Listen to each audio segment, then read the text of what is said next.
Narinig ni Alana ang sunod-sunod na busina ng ambulansya na papalapit. Hindi pa man niya nakikita ang kanilang itim na van sa harapan ng gate ng Reyes Mansion, pero alam na niya. Alam niyang may masamang nangyari.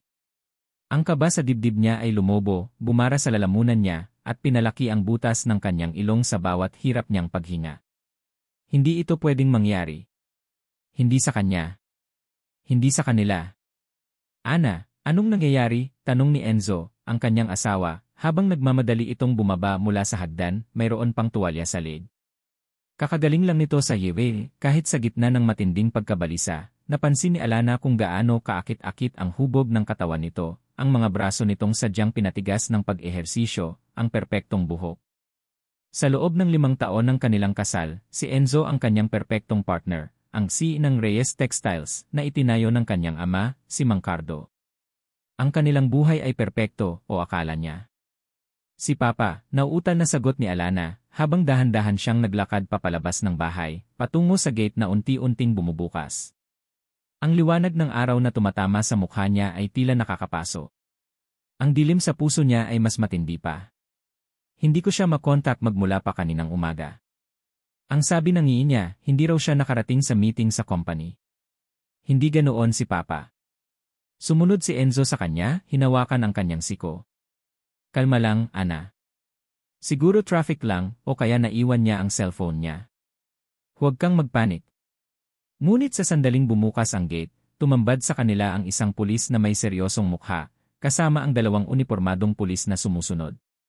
Bumaba ang isa mula sa ambulansya, may daladalang puting kumot. Kayo po ba si Elrea Alana Reyes Ramirez? Tanong ng pulis na siya namang nagpakilala bilang Senior Inspector de la Cruz. Tumango si Alana, nanlamig ang buong katawan. Parang may pumilay sa kanyang mga tuhod. Naramdaman niyang sinuportahan siya ni Enzo. May masamang balita po kami, ma'am, patuloy ng pulis, habang unti-unting inilalabas ng mga kasama nito ang isang stretcher mula sa ambulansya, na mayroon ng nakatakip na kumot. Ang hugis sa ilalim ng kumot ay pamilyar. Sobrang pamilyar. Nakita po ang sasakyan ng inyong ama na nahulog sa bangin sa Tagaytay. May sakay po siyang nagmamaneho, at siya lang po ang nakitang-nakitang biktima. Ang huling salita ay tila pumunit sa puso ni Alana. Biktima, bulong niya, hindi makapaniwala. Anong biktima? Buhay si Papa. Nasaan siya? Gusto ko siyang makita. Ngunit nang itaas ng pulis ang kamay niya, at dahan-dahang inilantad ang dulo ng kumot, tumambad ang isang peres ng pamilyar na sapatos na balat. Ang paboritong sapatos ni Mang Cardo Reyes. Pagkatapos ay ang kulay abong pantalon, at ang itim na polo shirt na lagi nitong suot kapag may business meeting. Huminga si Alana ng malalim, ngunit ang hangin na nalanghap niya ay tila sumusunog sa kanyang baga. Ang mga luha ay nagsimulang mamuo sa kanyang mga mata, malabo ang paningin niya sa lahat. Naramdaman niya ang kamay ni Enzo na mahigpit na humawak sa kanyang siko. Ana, kalma. Ang boses ni Enzo ay kalmado, halos walang emosyon, ngunit ang pagkakahawak nito ay tila nagpipilit. Hindi, bulong ni Alana, habang unti-unting umakyat ang kumot, nilalantad ang walang buhay na mukha ng kanyang ama. Si Mang Cardo Reyes, ang haligi ng kanilang pamilya, ang nagtatag ng Reyes Textiles, ang kanyang bayani. Ang kanyang mga mata ay nakapikit, ang kanyang bibig ay bahagyang nakabukas, at mayroong kaunting dugo sa gilid ng kanyang labi. Walang buhay. Isang matalim na sigaw ang lumabas mula sa kanyang lalamunan. Papa! Ang mundo ni Alana ay tila gumuho sa isang iglap. Ang perpektong buhay, ang masayang kasal, ang maunlad na negosyo, lahat ay naging abo sa isang usok. Ang kanyang ama ay patay na. Sa sumunod na araw, ang buong Reyes Mansion ay nabalot ng lamig at kalungkutan. Ang mga bulaklak ay nagkalat sa lahat ng sulok, ang mga taong nakikiramay ay sunod-sunod na pumupunta, ang mga usapan ay mahina at seryoso. Si Alana ay nakaupo sa tabi ng kabaong ng kanyang ama, walang patid ang pagdaloy ng luha. Si Enzo ay nasa tabi niya, tinatapik ang kanyang likod, nagbibigay ng formal na pakikiramay sa mga bisita. Ngunit sa bawat sulyap ni Alana dito, may kakaiba siyang nararamdaman. Ang kanyang emosyon ay balisa, naguguluhan. Nais niyang magwala, sumigaw, sisihin ang mundo sa pagkuha sa kanyang ama. Ngunit kailangan niyang maging matatag. Para sa Reyes Textiles. Para sa naiwan ni Papa. Dumating si Maya, ang kanyang nakababatang kapatid sa ama, na may dalang isang maliit na bata sa kanyang tabi, si Ella. Si Maya ay mayroong ibang ina, ngunit lumaki ito sa Reyes Mansion. Si Ella, ang anak niya kay Enzo, ang kanilang nag-iisang pamangkin, ang tanging nagbibigay ng kaunting liwanag sa madilim na araw na ito. Si Ella ay umakyat sa lap ni Alana at niyakap siya, ang maliliit na kamay nito ay tila bumubura sa kanyang mga luha. Tita Ana, huwag ka na pong umiyak, bulong ni Ella, may maliliit na luha sa mga mata nito. Hinalikan ni Alana ang noo ng pamangkin. Salamat, baby girl. Ngunit nang tumingin siya kay Maya, may kakaiba na naman siyang nakita. Isang sulyap na mabilis na nawala sa mga mata ni Maya, ngunit ito ay sapat upang magtanim ng buto ng pagdududa sa puso ni Alana. Isang sulyap na tila ginhawa. Impossible. Bakit naman gugustuhin ni Maya na mamatay si Papa? Sa gabi, pagkatapos umalis ng huling bisita, ang Reyes Mansion ay bumalik sa kanyang tahimik na anyo. Si Alana ay nasa silid ng kanyang ama, humahanap ng kahit anong bagay na magpapaalala sa kanya rito. Ang bawat libro sa library, ang bawat larawan sa dingding, ay tila mayroong tinig na nagkukwento ng kanyang buhay. Napansin ni Alana ang isang larawan ng kanyang ama at Enzo, nakangiti habang magkasamang nagtataas ng baso. Kinamayan ni Mang Cardo si Enzo, na tila nagpapahiwatig ng pagbibigay ng basbas sa kanyang manugang. Sa likod ng larawan, may nakasulat, ang susunod na kabanata ng Reyes Textiles. Huwag sanang magkamali sa pagpili ng kapareha. Ang huling pangungusap ay tila nakaukit sa kanyang isip. Habang iniikot ni Alana ang silid, napadaan siya sa working desk ng kanyang ama. Hindi ito malinis. May mga papel na nakakalat, mga libro na nakabukas. Kinuha niya ang isang maliit na kahon na nakatago sa ilalim ng isang tumpok ng mga papeles. Ito ay isang kahon ng alahas, gawa sa rosewood, at may nakaukit na Sir Cardo Reyes. Dahan-dahan niya itong binuksan. Sa loob, naroon ang isang peres ng singsing. Hindi ito ang singsing ng kasal ng kanyang ama. Ang mga singsing ay simple, ngunit may naka-engrave na maliliit na letrang E-I at E-I. Enzo at Maya. Ang puso ni Alana ay kumirot. Bakit hawak ni Papa ang mga singsing na may initial ni na Enzo at Maya? Para saan? Ang pagdududa ay unti-unting gumagapang sa kanyang isip, mas masahol pa sa lason. Biglang may pumasok sa silid. Si Enzo. Ana, anong ginagawa mo rito? Tanong niya, ang boses nito ay kalmado, ngunit may bahid ng pagtataka. Hindi ka pa natutulog? Kailangan mong magpahinga. Itinago ni Alana ang kahon sa likod niya. Wala. Tinitignan ko lang ang mga gamit ni Papa. Naaalala ko siya. Sinubukan niyang maging normal, ngunit ang kanyang puso ay kumakabog ng malakas. Lumapit si Enzo, niyakap siya mula sa likod. Alam kong masakit, Ana. Alam kong napakahirap. Pero nandito ako. Lalampasan natin to. Ngunit sa pagyakap nito, naramdaman ni Alana ang kakaibang lamig mula rito. Ang pagdududa ay lumalaki. Nang gabing iyon, habang nakahiga si Alana sa tabi ni Enzo, hindi siya makatulog. Ang mga letrang I at N ay patuloy na umiikot sa kanyang isip, kasama ang sulyap ng ginhawa sa mata ni Maya. Bakit? Kinabukasan, habang nasa wake si Enzo at Maya, nagdesisyon si Alana na bumalik sa silid ng kanyang ama. Mayroon siyang isang pakiramdam na mayroong iba pang itinatago ang kanyang ama. Lumapit siya sa working desk, hinawakan ang ilalim ng mesa, at nakaramdam siya ng isang maliit na bukol. Isang nakatagong drawer. Hinilan niya ito. Hindi ito nakakandado. Sa loob, naroon ang isang maliit na, lumang notebook na natatakpan ng alikabok. Ang takip nito ay mayroong lumang leather, at mayroong mga nakasulat na hindi maintindihan. Sa unang pahina, mayroong isang serye ng mga petsa at oras, at pagkatapos ay isang address na pamilyar, ngunit hindi niya maisip kung bakit. Ito ay isang address sa isang condominium building sa labas ng kanilang subdivision, isang lugar na alam niyang madalas bisitahin ni Enzo para sa business meetings. Ngunit bakit ito naroon sa notebook ng kanyang ama? Ang kaba sa dibdib ni Alana ay naging isang malamig na takot. Ang mga petsa, ang address, ang mga kakaibang sulat kamay. Ano ang ibig sabihin nito? May kinalaman ba ito sa pagkamatay ng kanyang ama? Kinabukasan, pagkatapos ng gabing punong-puno ng pagdududa at kawalan ng tulog, bumangon si Alana mula sa kama, mabigat ang katawan ngunit mas mabigat ang puso. Ang huling sulyap sa lumang notebook ng kanyang ama ay nagpatuloy sa paggulo sa kanyang isip. Ang address. Ang mga singsing na may nakaukit na A at A. Ang mapanlinlang na ngiti ni Maya. Ang malamig na yakap ni Enzo. Lahat ay nagkonekta sa isang masalimuot na web ng pagdududa. Kailangan niyang malaman ang katotohanan. Kailangan niyang kumpirmahin. Hindi niya kayang mabuhay sa kawalan ng katiyakan, lalo na ngayong wala na ang kanyang ama.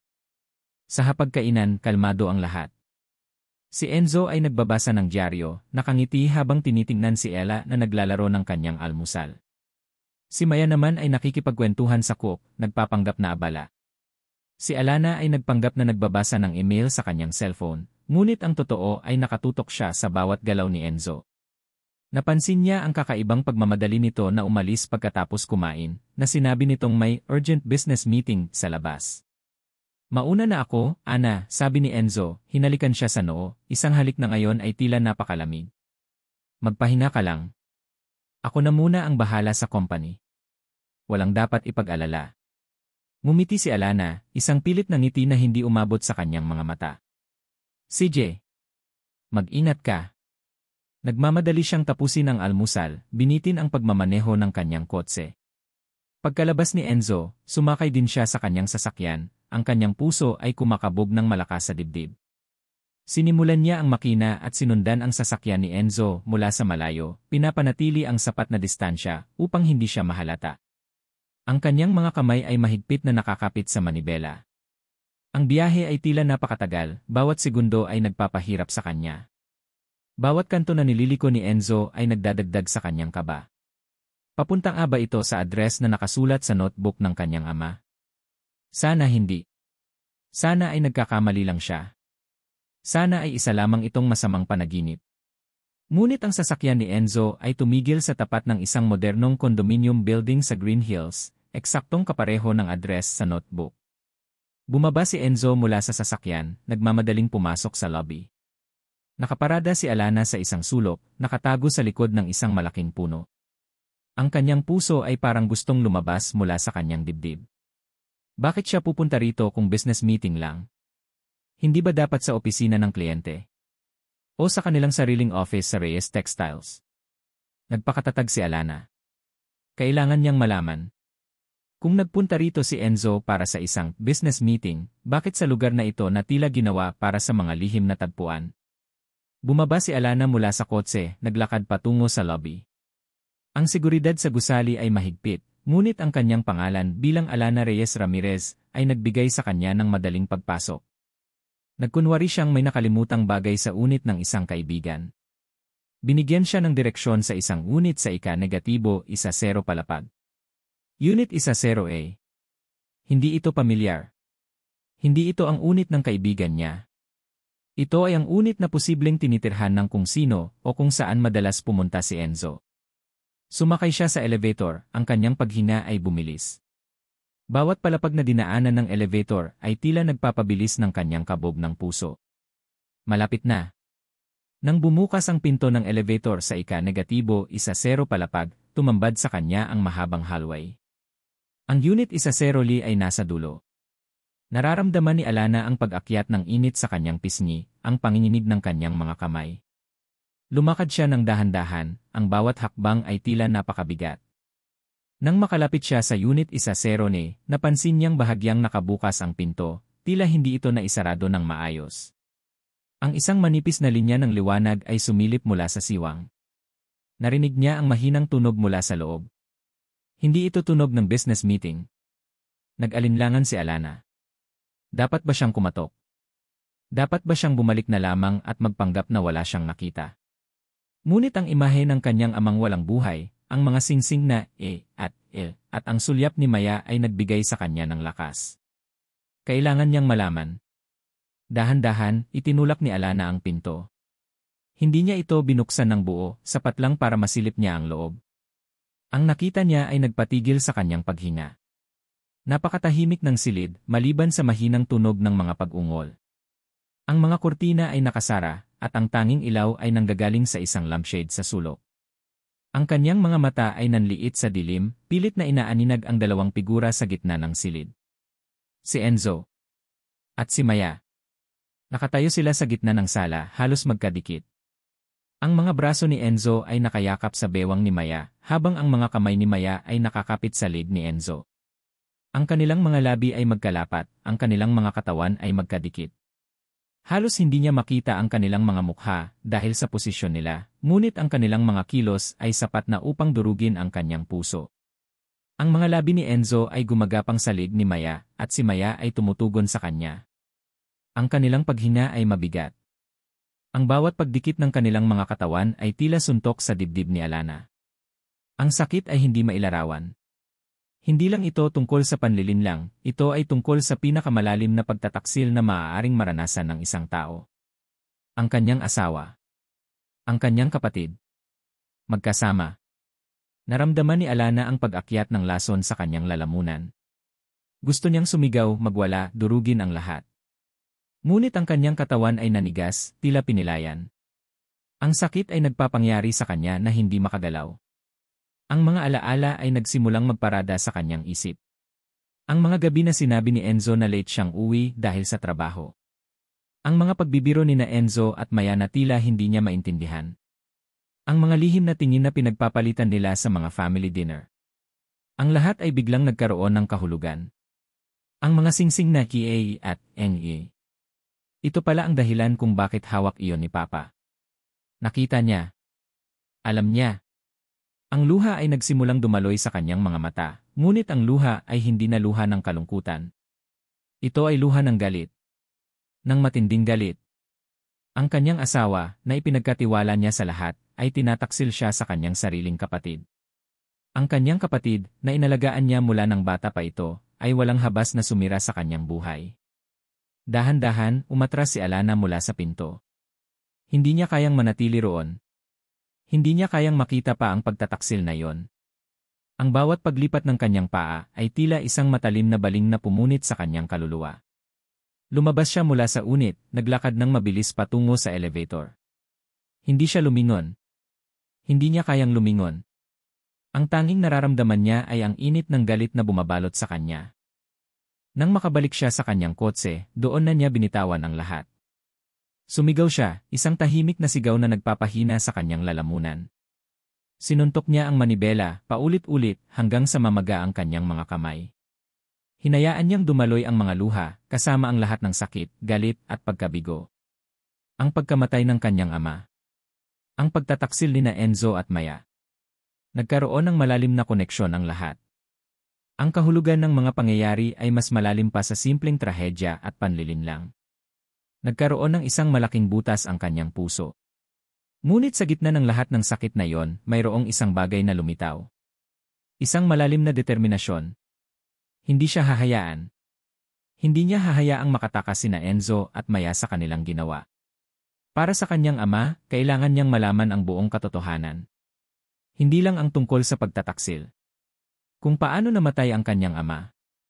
Kung ano ang papel ni na Enzo at Maya sa trahedyang ito. Ibinaba ni Alana ang kanyang kamay, pinunasan ang kanyang luha. Hindi na siya iyak. Ngayon, oras na para lumaban. Nang gabing iyon, hindi nakatulog si Alana. Ang mga larawan ni na Enzo at Maya sa kondo ay patuloy na bumabalik sa kanyang isip. Kung magkasama sila, bakit sila magpapanggap sa harapan niya? Bakit ganoon ang kilos nila nang mawala si Papa? Mayroon siyang napansin sa notebook ng ama sa huling pahina nito. Isang serye ng mga numerong hindi niya maintindihan, pero mayroong naka-highlight na isang pangalan at contact number. Sa ilalim nito, nakasulat ang, kung may mangyari sa akin, hanapin mo siya. Kinuha ni Alana ang kanyang laptop at nag-research. Sino si Marco de la Cruz? Isang pangalan. Isang dating pulis na naging private investigator. Mga kaso na tila imposible ngunit naresolba. Mga kwentong hindi makapaniwala. Si Marco de la Cruz. Baka siya ang susi. Ang galit at determinasyon ang naging sandata ni Alana kinabukasan. Ang sakit mula sa nakita niya sa kondo ay hindi pa rin nawawala, ngunit nababalutan na ito ng matinding pagpupunyagi. Hindi na siya iyak. Ngayon, oras na para labanan ang mga ahas na nasa sarili niyang bahay. Nagising siya ng maaga, naghanda para sa isang labanan. Nagsuot siya ng simpleng damit, ngunit ang kanyang mukha ay seryoso, ang kanyang mga mata ay matalim. Bumaba siya sa hapagkainan at nakita sina Enzo at Maya na nag-aalmusal, tila walang nangyari. Nakita niya ang isang ngiti sa labi ni Maya habang nakikipag-usap ito kay Enzo at tila nakadama siya ng pagkasuklam. Enzo. Maya, kalmado ngunit matigas niyang bati, kaya't sabay silang napalingon. Ang ngiti ni Maya ay biglang nawala. Ang mukha ni Enzo ay nagpakita ng kaunting pagkabigla, ngunit agad ding bumalik sa formal na ekspresyon. Ana, magandang umaga, bati ni Enzo, nagtatakang nakatingin sa kanya. Maaga kayata. May gusto lang akong pag-usapan, sagot ni Alana, habang dahan-dahan siyang umupo sa harap nila. Tumingin siya ng diretsyo sa mga mata ni Maya. At tungkol ito sa inyo. Sa inyong dalawa. Nagkatinginan sina Enzo at Maya at mabilis na nag-iwas ng tingin. Ang pag-igting sa hangin ay tila mahahawakan. Anong ibig mong sabihin, Ana? Tanong ni Enzo, may bahid ng pagkabahala sa boses. Inilabas ni Alana ang kanyang cellphone. Huwag na tayong magkunwari pa.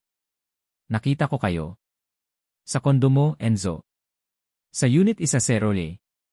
Nanlaki ang mga mata ni Maya at biglang naging maputla ang mukha niya. Si Enzo naman ay nanatiling kalmado, ngunit ang kanyang mga labi ay bahagyang napakagat.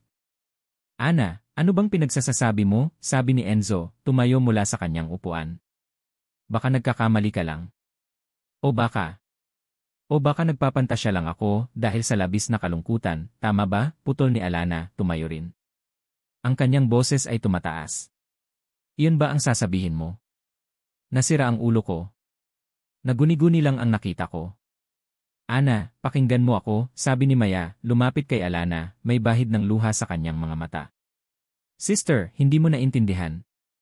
Anong hindi ko naintindihan? Sigaw ni Alana, at sa pagkakataong ito, hindi niya napigilan ang kanyang galit. Naiintindihan ko ang lahat.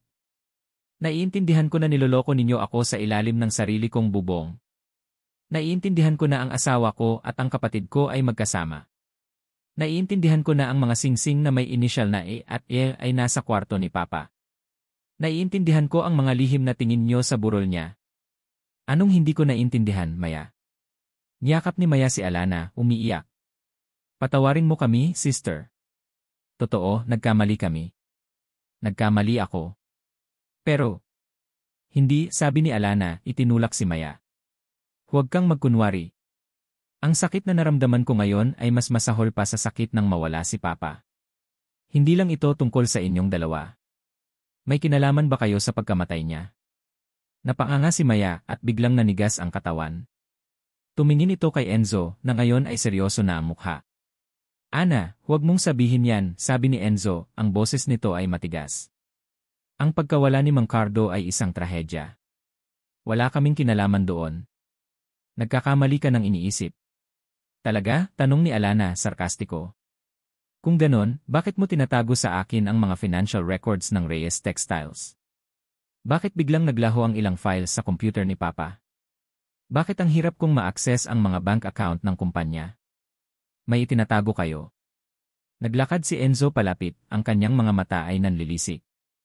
Huwag mong kalimutan, Ana. Ako na ang si ngayon. Ako ang may hawak ng Reyes Textiles. At dapat kang mag-ingat sa mga sinasabi mo. Binabantaan mo ba ako, Enzo? Tanong ni Alana, hindi umuurong. Umiti si Enzo, isang nakakapangilabot ng ngiti. Binabalaan lang kita. Mahirap mag-isa. Lalo na sa panahong ito.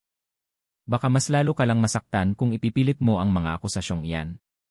Naramdaman ni Alana ang panginginig ng kanyang mga kamay, ngunit pinilit niyang manatiling matatag.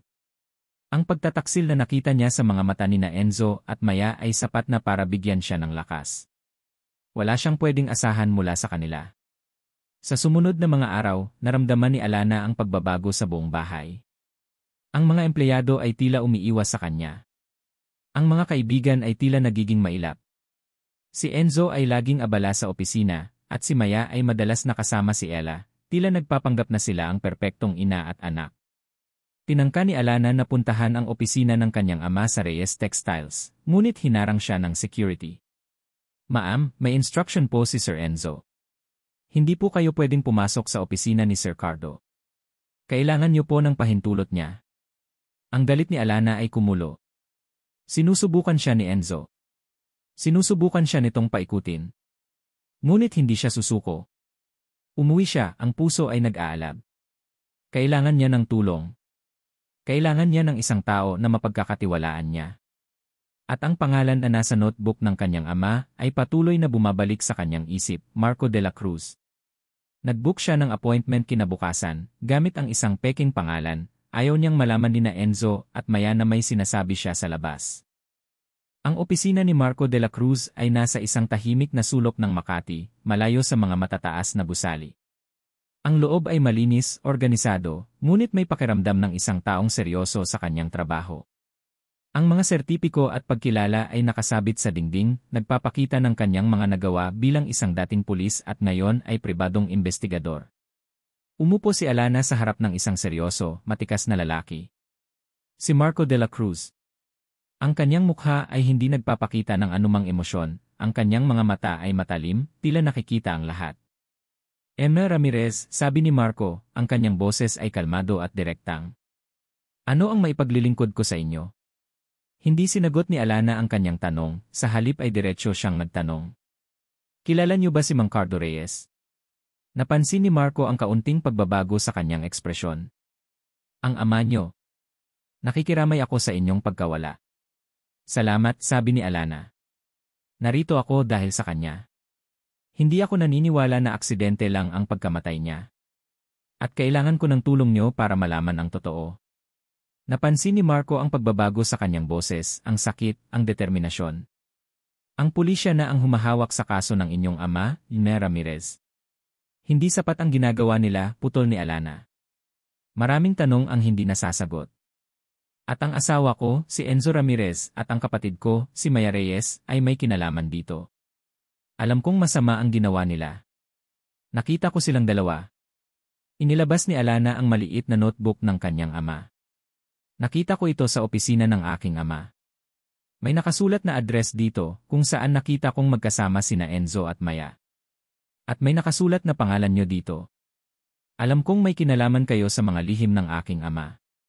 Pinagmasdan ni Marco ang notebook, tila sinusuri ang bawat detalye. May koneksyon ako sa pamilya niyo sa nakaraan. Ngunit hindi ko ito pwedeng tanggapin agad. Ang mga akusasyon niyo ay seryoso. Alam ko, sabi ni Alana. At handa akong harapin ang anumang mangyari. Nawala ang ama ko. Ang mga taong pinagkakatiwalaan ko ay tinataksil ako. Alam kong hindi ako nag-iisa sa laban na ito.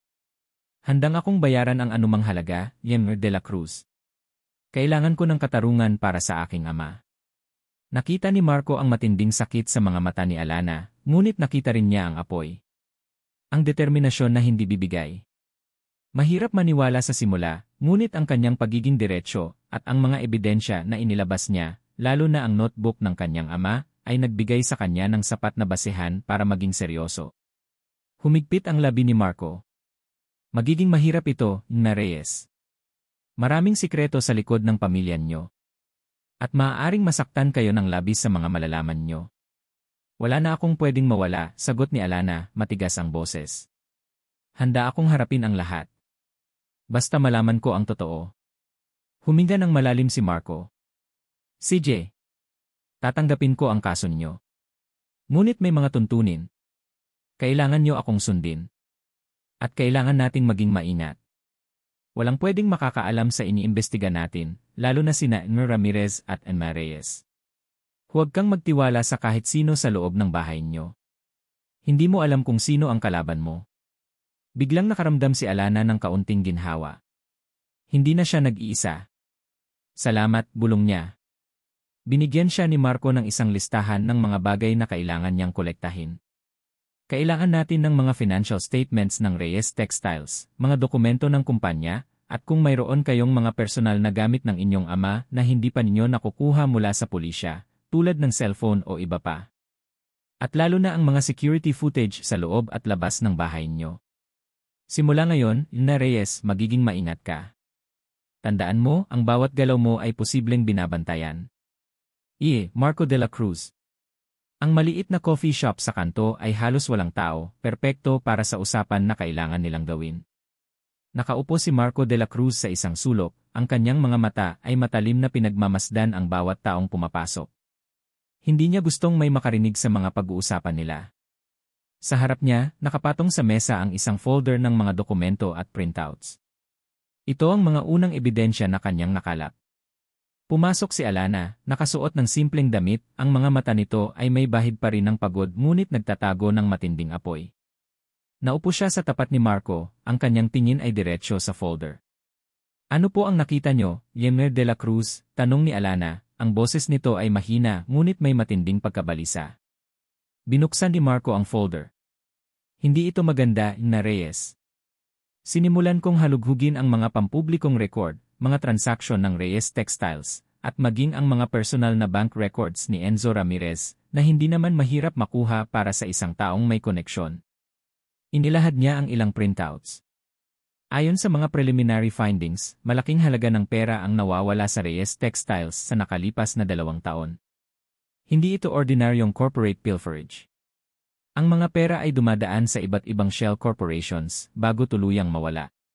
Kumuha si Marco ng isa pang papel. At ang mas nakakabahala. Ang pangalan ni Enzo Ramirez ay lumalabas sa mga record ng ilang underground casinos sa Pasay at Parañaque. Malaki ang utang niya. Napakalaki. Nanlaki ang mga mata ni Alana. Underground casinos. May utang. Pero paano? Hindi ko alam. Hindi niya kailanman binanggit. Hindi niya sasabihin sa inyo, tugon ni Marco. Ang isang taong may ganoong uri ng bisyo, lalo na kung nasa ganoong posisyon, ay gagawin ang lahat para itago. Ang mga utang na ito ay hindi ordinaryong utang. Ito ay may kinalaman sa mas madidilim na samahan. Nilapag ni Marco ang isang larawan ng isang tatoo sa braso ng isang lalaki. Ito ay trademark ng isang kilalang sindikato ng sugal. Mga tao sila na hindi nagbibiro pagdating sa pambubugbog at pagpatay. May ebidensya akong nakita na si Enzo Ramirez ay madalas na nakikita sa kanilang mga lugar. At ang perang nawawala sa inyong kumpanya ay tila napupunta sa kanila. Napakagatlabi si Alana. Ang lahat ay tila konektado na. Ang pagkawala ng pera. Ang sikreto ni Enzo. At ang relasyon niya kay Maya, tanong ni Alana, ang kanyang boses ay tila may basag. May kinalaman din ba yon? Tumingin si Marco sa kanya, ang kanyang mukha ay seryoso.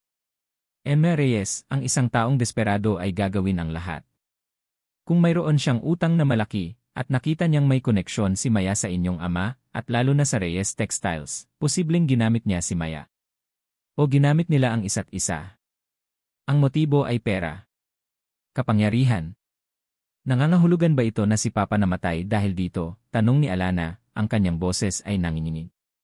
Sa ngayon, wala pa tayong direktang ebidensya ng murder, sabi ni Marco. Pero ang motibo ay malinaw. Kung nalaman ni Mang Cardo ang tungkol sa mga utang na ito, o ang pagmamanipula ni Enzo sa Reyes Textiles, o ang relasyon nila ni Maya sapat na yon para maging banta siya sa kanila. Sumandal si Alana sa kanyang upuan, napabuntong hininga. Ang kanyang mundo ay lumalala ng lumalala. Kailangan natin ng mas direktang ebidensya, patuloy ni Marco. Mga hard copies ng financial records, mga email, mga text messages. At lalo na ang mga CCTV footage sa Reyes Mansion. Sinubukan ko nang makuha ang mga record sa opisina ni Papa, ngunit hinarang ako, sabi ni Alana. Pinigilan ako ng security, sinasabing instruction daw ni Enzo. Inaasahan ko na yan, sagot ni Marco. Kaya kailangan nating maging mas maingat. Ikaw ang nasa loob ng bahay. Ikaw ang may access sa kanila. Kailangan mong maging mapagmatsyag, Alana. At huwag kang magpahalata. Alana, Ana Reyes. Pagbalik ni Alana sa mansion, ang bawat sulok ng bahay ay tila mayroong nakatagong mata. Ang bawat anino ay tila mayroong tinatago. Nagsimula siyang magmasid. Sa gabi, pagkatapos kumain, sinabi ni Enzo na kailangan niyang tapusin ang ilang dokumento sa kanyang opisina sa bahay. Nag-volunteer si Alana na gumawa ng kape para sa kanya. Ito ang kanyang pagkakataon. Habang nagtitimpla ng kape, siniguro ni Alana na makita siya ni Enzo at Maya na nakaupo sa sala, nagbabasa. Pagkatapos, dahan-dahan siyang naglakad patungo sa opisina. Binuksan niya ang pinto at inilagay ang kape sa mesa. Si Enzo ay nakatayo sa harap ng kanyang computer, abala. Salamat, Ana, sabi ni Enzo, hindi man lang lumilingon. Walang anuman, sagot ni Alana. May kailangan ka pa ba? Wala na, sagot ni Enzo. Sige, pahinga ka na. Mukhang pagod ka. Ngumiti si Alana at lumabas ng opisina. Ngunit hindi siya dumiretso sa kanyang kwarto. Nagtago siya sa isang sulok ng pasilyo, nakikinig. Narinig niya ang boses ni Enzo na tumatawag. "Oh, boss. Nasa akin na ang lahat ng kailangan mo." Hindi siya makakahalata. "Ngayon, kailangan ko na ang pera. Malaki ang kailangan ko. Naiintindihan ko. Ayokong madamay si Ana sa lahat ng ito. Gagawin ko ang lahat para makuha ang kumpanya." Malamig na lamig ang buong katawan ni Alana. May boss si Enzo. At handa itong gawin ang lahat kahit idawit ang sariling asawa para sa pera. Ang tunog ng pagtataksil ay umalingaw-ngaw sa kanyang mga tenga. Pagkatapos ng ilang oras, nang sigurado siyang tulog na si Enzo, dahan-dahan siyang bumalik sa opisina.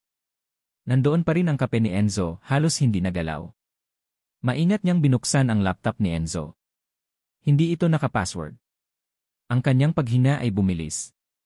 Ito ang kanyang pagkakataon. Hinahanap niya ang mga financial files. Ang mga email. Ngunit halos wala siyang makita. Puro official documents lang. Hanggang sa makita niya ang isang hidden folder, pinangalanang Key Personal. Nang buksan niya ito, tumambad sa kanya ang iba't ibang dokumento ng utang, promissory notes, at mga sulat mula sa mga loan sharks. Ang mga logo ng mga sindikato ay malinaw na nakita niya. Si Enzo ay talagang isang con-gambler at malalim ang kanyang kinalaman. Sa gilid ng folder, may nakita siyang isang serye ng mga mensahe sa pagitan ni Enzo at isang hindi kilalang numero. Nagpalitan sila ng mga malalalim na salita, halos mapunit ang puso ni Alana. Ito ang mga messages ni Enzo at Maya. Nagpaplanong magkita, nag-uusap tungkol sa pera, at mayroon pang mga emoji na puso. Ngunit may isang mensahe ang nakakuha ng kanyang pansin, isang mensahe mula kay Enzo kay Maya, "Kailangan nating gawin ito. Walang ibang paraan. Ayokong mawala ang lahat. Matagal na nating pinaplano ito, ngayon na ang tamang panahon. Huwag kang mag-alinlangan." Ano ang kanilang pinaplano? Ang kanyang ama? Ang kanyang pagkamatay? Biglang narinig ni Alana ang tunog ng yabag na papalapit. Dali-dali niyang sinara ang laptop at isinara ang folder. Bumukas ang pinto. Si Maya. "Ana? Anong ginagawa mo rito?" "Bakit ka pagising?" tanong ni Maya. Ang mga mata nito ay nakatitig sa kanya, may ngiti sa labi, ngunit ang ngiti ay hindi umabot sa kanyang mga mata. Masarap sa tenga ang boses niya, ngunit may bahid ng pagdududa. Biglang nanlamig ang buong katawan ni Alana. Nakita ba siya ni Maya? Naghahanap lang ako ng libro," sagot ni Alana, pilit na ngumiti. "Hindi ako makatulog." "Naku, sister, dapat magpahinga ka," sabi ni Maya, lumapit sa kanya at hinawakan ang kanyang balikat. "Nakikita ko ang pagod sa mga mata mo. Ako na ang bahala rito. Balik ka na sa kwarto mo." Sa bawat salita ni Maya, naramdaman ni Alana ang pagtaas ng kanyang balahibo. Ang ngiti ni Maya ay tila nagtatago ng 1,000 sikreto. Ang pagkakahawak nito sa kanyang balikat ay tila nagpapahiwatig ng isang babala. "Sige," sabi ni Alana, lumabas ng opisina. Ngunit sa kanyang paglabas, narinig niya ang tunog ng laptop ni Enzo na binuksan ulit. Malamang ay chinek ni Maya kung may nagalaw.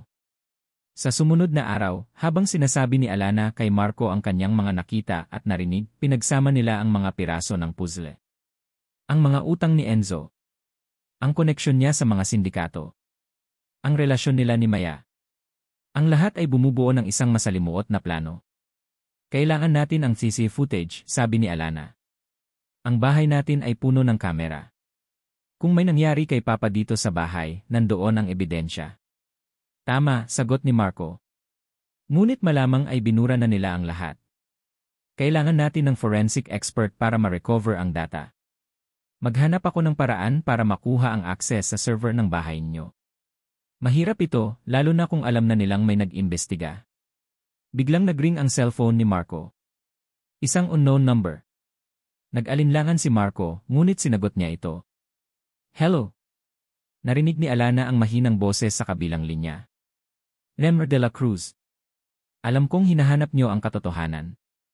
Tungkol kay Mang Cardo. May alam akong tungkol sa ahas sa bahay na laging sinasabi ni Mang Cardo. May kailangan akong ibigay sa inyo. Huwag kang magtiwala sa kahit sino sa loob ng mansyon.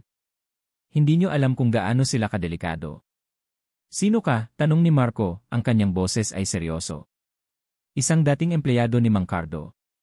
Si Mang Felipe. Nagtatago ako. Alam kong pinaglalaruan nila ang lahat. Magkita tayo bukas sa lumang simbahan bago sumikat ang araw. Huwag kang mag-isa. Dalhin mo si Ma'am Alana. Huwag kang magsasabi sa iba. Pagkatapos noon, pinutol ang tawag. Tumingin si Marco kay Alana, ang kanyang mukha ay seryoso. May bagong lead tayo. Pero mukhang delikado. Ang ahas sa bahay. Iyan ang sinasabi ng ama mo. Alana, Ana Reyes. Madilim pa nang umalis si Alana sa Reyes Mansion. Ang tahimik na kalsada ay tila kasabay ng kanyang kaba. Nakaramdam siya ng lamig sa bawat hibla ng kanyang buhok, hindi dahil sa simoy ng hangin, kundi dahil sa pag-iisip kung ano ang matutuklasan niya sa pagtatagpong ito. Isang dating empleyado ng kanyang ama. Isang taong may alam sa ahas sa bahay. Narating niya ang lumang simbahan, tago sa gitna ng mga matatanda at makasaysayang gusali. Ang kalaliman ng simbahang ito ay tila nagsasabi ng mga kwento ng nakaraan, mga sikreto na inilibing ng panahon. Nakita niya ang sasakyan ni Marco na nakaparada sa sulok. Lumabas ito mula sa lilim, ang mukha ay seryoso, binabantayan ang paligid. Good morning, Linda Reyes, bati ni Marco, ang kanyang boses ay mababa. Maging maingat tayo. Hindi natin alam kung sino ang nakatingin. Tumango si Alana. Handa ako. Hindi nagtagal, isang matandang lalaki ang lumabas mula sa isang eskinita sa likod ng simbahan. Ang kanyang mukha ay mayroong malalim na kunot, ang kanyang mga mata ay puno ng takot. Si Mang Felipe. Ma'am Alana. Emer de la Cruz. Bulong ni Mang Felipe, habang tinitignan niya ang paligid, tila mayroong multong sumusunod sa kanya. Salamat at dumating kayo. Mang Felipe, ano po ang gusto ninyong sabihin sa amin? Tanong ni Alana, ang kanyang puso ay kumakabog ng malakas. Delikado po ang impormasyong ito, ma'am, sabi ni Mang Felipe, lumapit sa kanila. Pero hindi ko na po kaya pang itago. Si Sir Cardo hindi po siya namatay sa aksidente. Alam kong may masamang nangyari sa kanya. Nanlaki ang mga mata ni Alana. Ang kaba niya ay naging matinding takot. Paano niyo po nasabi iyan? Tanong ni Marco, ang kanyang boses ay matigas ngunit kalmado. Nang gabi po bago siya mawala, nagkaroon po sila ng matinding pagtatalo ni Sir Enzo, bulong ni Mang Felipe. Narinig ko po lahat. Si Sir Cardo, galit na galit. May nalaman po siyang sikreto ni Sir Enzo. Tungkol sa mga utang nito sa sugal. At tungkol po sa inyong kapatid, Ma'am Alana, kay Ma'am Maya. Napakagatlabi si Alana. Ang lahat ay konektado. Ang lahat ng kanyang hinala ay nagiging totoo. Narinig ko po si Sir Cardo na sinabing hindi ko hahayaang masira ang pamilya ko dahil sa inyong dalawa. Ipapakulong ko si Enzo at si Maya, babawiin ko ang lahat ng karapatan niya sa Reyes Textiles, patuloy ni Mang Felipe. Narinig ko rin po si Sir Cardo na sinabi niya kay Sir Enzo, may hawak akong ebidensya, Enzo. Hindi mo ako maluloko. Ebidensya, tanong ni Alana. Ano pong ebidensya? Laging mayroong suot na kwintas si Sir Cardo, ma'am, sabi ni Mang Felipe. May maliit na palawit po iyon na parang yesi o locket. Sabi niya, nandoon daw ang lahat ng sikreto niya, para kung may mangyari sa kanya, may makakapagbunyag ng totoo. Hindi siya nagtitiwala kay Sir Enzo. Sinabi pa niya na ang palawit na yon ay ang kanyang insurance laban sa mga ahas sa bahay. Naalala ni Alana ang katawan ng kanyang ama nang makita niya ang mga gamit na ibinalik ng pulisya. Wala siyang nakitang kwintas. Wala siyang nakitang palawit. Ang detalye na ito ay nagpatibay sa kanyang hinala. Hindi aksidente. Hindi ko nakita ang kwintas na yon sa kanya, Mang Felipe, sabi ni Alana, ang kanyang boses ay nanginginig. Nasaan ito? Umiling si Mang Felipe. Hindi ko po alam, ma'am. Pero sigurado ako na suot niya yon noong gabing yon. Hindi niya po iyon hinuhubad. Ang huling beses ko siyang nakita, nasa opisina siya, nakasuot pa rin ng kanyang kwintas. Salamat, Mang Felipe, sabi ni Marco, na ngayon ay maseryoso pa. Malaking tulong po ito. Umalis si Mang Felipe, tila may malaking pasanin na nabawasan sa kanyang balikat. Naiwan sina Alana at Marco sa simbahang tahimik. Kailangan nating hanapin ang kwintas na yon, sabi ni Alana. At kailangan nating makuha ang lahat ng CCTV footage sa bahay. Kung nagkaroon ng pagtatalo sa opisina, baka may nakita ang kamera. Tama, sagot ni Marco. Gagawa ako ng paraan para ma-access ang server ng security camera sa mansion ninyo. Kailangan natin ng lahat ng footage, lalo na ang mga bago ang pagkawala ng inyong ama. Marco de la Cruz. Bumalik si Marco sa kanyang opisina, ang bawat salita ni Mang Felipe ay umiikot sa kanyang isip. Ahas sa bahay. Isang kwintas na may ebidensya. Ang pagtatalo.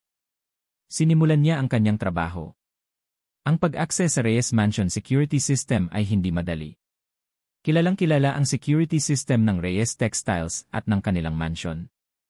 Ito ay high-tech, may mga backup servers, at protected ng malalakas na firewalls. Ngunit si Marco ay may sariling pamamaraan. Gumamit siya ng mga koneksyon niya sa dating National Bureau of Investigation, at sa mga cyber forensics experts. Matagal ang proseso. Oras ang lumipas. Ang bawat corrupted file ay kailangan niyang pagtiyagaan. Naramdaman niya ang matinding pagod sa kanyang katawan, ngunit hindi siya sumuko. Ito ay para sa katarungan ni Mang Cardo Reyes. At para kay Alana, na ngayon ay nasa gitna ng mga taong nagtaksil sa kanya. Pagkatapos ng ilang oras ng pagpupuyat, nagkaroon siya ng breakthrough. Nakita niya ang isang bahagi ng footage na hindi na overwrite. Ito ay isang maikli, malabo pa ring clip mula sa isang kamera sa loob ng living room ng mansion. Hindi ito ang pinakamalinaw na footage, ngunit sapat na para makita niya ang dalawang figura. Isang matangkad na lalaki, si Mang Cardo. At isang mas maliit na figura na tila itinulak ang matanda. Ang anggulo ay hindi pa malinaw. Pero may nagtulak. Hindi ito aksidente. Napakagatlabi si Marco. Ito ang kumpirmasyon. Ang kanyang mga mata ay nanliit, pilit na inaaninag ang mukha ng nagtulak. Ngunit malabo. Napaka-blur. Biglang nagring ang kanyang cellphone. Si Alana. Hello, Lina Reyes, bati ni Marco, ang kanyang boses ay puno ng pagod. Mayroon na akong nakita. Isang footage. Malabo pa, pero. Alana, Ana Reyes. Habang kausap ni Alana si Marco, nasa hardin siya ng Reyes Mansion, nagpapahangin. Ang kanyang puso ay kumakabog ng malakas sa bawat salita ni Marco. May footage. Hindi aksidente. Ano po ang nakita nyo, Yemer de la Cruz? Tanong ni Alana, ang kanyang boses ay nanginginig. May isang tao na nagtulak kay Mang Cardo, sabi ni Marco, ang kanyang boses ay matigas. Hindi ito aksidente. Pero malabo pa ang footage. Kailangan ko pa itong linisin. Ang bawat salita ni Marco ay tila pumutol sa isang bahagi ng kanyang kaluluwa. Ang kanyang ama ay pinatay. Hindi niya ito inasahan, ngunit sa loob-loob niya, alam niyang totoo ito. Naglakad siya papasok ng bahay, patungo sa kanyang kwarto. Kailangan niyang maging kalmado. Kailangan niyang maging matatag. Habang naglalakad, narinig niya ang boses ni Maya. Nasa may hagdan ito, nakikipag-usap sa cellphone, ang kanyang boses ay tila may bahid ng pagkabahala. Hindi niya alam. Hindi niya maaaring malaman. Kailangan nating ayusin ang lahat ng ebidensya. Sigurado ka bang wala nang natira? Kahit ano. Ang kwintas nandoon pa rin ba yon sa ilalim ng hagdan? Nanigas si Alana. Ang kwintas. Ito ang kwintas na sinasabi ni Mang Felipe. Ang kwintas na may lamang ebidensya. Nasa ilalim ng hagdan. Dahan-dahan, umatras si Alana, nagtago sa likod ng haligi. Ayaw niyang makita siya ni Maya. Maya, may kausap ka ba? Tanong ni Enzo, na bumaba mula sa itaas. Wala, Enzo, sagot ni Maya, mabilis na itinago ang cellphone. Ang kanyang mukha ay maputla, at ang ngiti ay nawala, napalitan ng isang ekspresyon ng kaba. Kausap ko lang si Manang, tinatanong ko kung anong lulutuin para sa hapunan. Tumingin si Enzo sa kanya nang may pagdududa, ngunit hindi na nagtanong pa. Si J. Kailangan ko nang bumalik sa opisina. May emergency meeting. Lumakad si Enzo pababa ng hagdan at mabilis na lumabas ng mansion. Nakahinga ng maluwag si Alana, ngunit ang kanyang puso ay nanatiling kumakabog ng malakas. Ang kwintas. Nasa ilalim ng hagdan. Ang kwintas na may ebidensya. Ang ahas sa bahay. Si Maya. Nakatingin si Alana kay Maya, na ngayon ay tahimik na nakatayo sa tuktok ng hagdan, ang kanyang mga mata ay nananatili sa partikular na bahagi sa ilalim ng hagdanan, sa isang lumang kabinet na puno ng mga lumang palamuti at dekorasyon. Hindi niya namalayan na tinitingnan siya ni Alana. May problema ba, Maya? Tanong ni Alana, sinubukang magtunog na casual. Nagulat si Maya at mabilis na napalingon kay Alana. Wala, ate. Nag-iisip lang. Ang lungkot pa rin ng bahay simula nang mawala si Papa. Ngumiti si Alana, isang ngiti na hindi umabot sa kanyang mga mata. Nga. Namimiss ko rin si Papa. Naglakad si Alana patungo sa hagdan, papalapit sa kinatatayuan ni Maya. Sinubukan niyang tignan ang ilalim ng kabinet, ngunit masyadong madilim. Hindi ka pa rin ba nagpapahinga, ate? Tanong ni Maya, ang kanyang boses ay tila may pagtataka, at napansin ni Alana ang pagbabago ng tingin nito sa kanya. Isang sulyap ng takot na mabilis na napalitan ng pilit na pag-aalala. Maya, ikaw ba ang tumatawag kay Enzo kanina? Tanong ni Alana, diretsyo ang tingin dito. Biglang nanigas si Maya. Bakit mo naman naisip yan, ate? Nandito lang ako, di ba? Kung may tinatawagan ako, si Manang lang. Sabi ni Alana, umiti at inilipat ang tingin sa ilalim ng hagdan. Narinig ko lang ang boses mo sa telepono, akala ko ikaw yon. Malakas yata ang boses mo. Lumapit si Maya kay Alana at mabilis nitong hinawakan ang braso niya. Ate, hindi ka pa rin ba nagpapahinga? Gusto mo bang mag-order ako ng pagkain para sa'yo? O kaya ay i-message kita? Naramdaman ni Alana ang panginginig ng kamay ni Maya. Ang pagkabahala nito ay hindi para sa kanya, kundi para sa sarili nito. Alam niyang may itinatago si Maya. Ang kwintas. Ayos lang ako, Maya, sabi ni Alana, dahan-dahan niyang inalis ang kamay ni Maya. Magpapahinga na ako. Baka ikaw ang kailangan magpahinga. Mukha kang napuyat. Tinalikuran ni Alana si Maya at naglakad patungo sa kanyang kwarto, ngunit ang kanyang mga mata ay patuloy na nakatitig sa ilalim ng hagdan. Nang makapasok siya sa kanyang kwarto, sinara niya ang pinto at nag-isip. Nasa ilalim ng hagdan. Ang kwintas. Ang ibig sabihin nito, si Maya, o si Enzo, o silang dalawa, ay may kinalaman sa pagkawala ng kwintas ng kanyang ama. At kung nandoon na iyon sa ilalim ng hagdan, malamang ay doon ito itinapon pagkatapos ng krimen. Kailangan niyang makahanap ng paraan para makuha iyon. Kailangan niyang maging maingat. Marco de la Cruz. Sa gitna ng kanyang opisina, si Marco de la Cruz ay pawis na pawis. 5 oras na siyang nakatutok sa computer screen, pilit na nililinis ang video footage na nakuha niya mula sa server ng Reyes Mansion. Ang unang clip ay malabo, ngunit may nakita siyang isa pa. Isang backup server mula sa isang luma at halos nakalimutang kamera sa labas ng kapitbahay ng Reyes Mansion. Hindi nila ito pinansin. Kailangan niyang makita. Kailangan niyang makita ng malinaw. Ang bawat pixel ay mahalaga. Ang kanyang mga mata ay nanakit, ngunit hindi siya sumuko. Ito ang oras. Ito ang katotohanan. Narinig niya ang tunog ng pag-beep mula sa computer. Isang notification. Tapos na ang paglilinis ng video. Dahan-dahan, itinulak ni Marco ang mouse at iniplay ang video. Ang video ay nagpakita ng isang bahagi ng harap ng Reyes Mansion. Nakita niya si Mang Cardo, pabalik-balik sa loob ng bahay, tila balisa. At pagkatapos, lumabas si Enzo. Nagsimula silang magtalo, malakas ang boses. Hindi marinig ang tunog, ngunit malinaw ang paggalaw ng kanilang mga labi. Ang mga kamay ni Mang Cardo ay sumisigaw, tila nagpapaliwanag. Si Enzo naman ay nagingit-ngit, ang kanyang mukha ay puno ng galit. Lumabas si Mang Cardo sa front door, at tila sinubukan niyang umalis. Ngunit pinigilan siya ni Enzo. Nagsalita si Enzo, ang kanyang mga kamay ay gumagalaw ng mabilis. Tila ng babanta. Pinilit ni Mang Cardo na umalis. Biglang may lumabas mula sa likod ni Enzo, si Maya. Nanlaki ang mga mata ni Marco. Si Maya. Bakit siya naroon?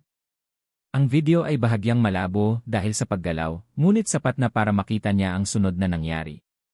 Habang nagtatalo sina Mang Cardo at Enzo, si Maya ay dahan-dahang lumapit sa kanila. Ang kanyang mukha ay seryoso, tila nagtatago ng isang bagay. Bigla, sa isang mabilis na iglap, ng talikuran ni Mang Cardo si Enzo, dahan-dahang humakbang si Maya mula sa likod ni Enzo, at biglang itinulak ang matandang lalaki. Isang matinding tulak. Ang katawan ni Mang Cardo ay bumagsak. Lumipad ang kanyang mga kamay sa hangin, pilit na kumakapit sa wala. Bumagsak siya sa matalim na hagdanan ng main entrance ng mansion. Sunod-sunod. Malakas. Walang reaksyon si Enzo, nanatili itong nakatayo, nakatitig sa nangyari. Ang bibig niya ay bahagyang nakanganga, pero walang reaksyon. Nakatayo lang si Maya sa itaas ng hagdan, nakatingin kay Mang Cardo na nakahandusay sa paanan ng hagdan. Ang mukha niya ay walang emosyon, maliban sa isang bahagyang ngiti sa gilid ng kanyang labi, na tila may pagtatagumpay. Parang nagtagumpay siya sa isang bagay. Naniga si Marco. Ang kanyang paghina ay bumilis. Hindi ito aksidente. Ito ay pagpatay. At ang nagtulak ay si Maya. Inulit niya ang video.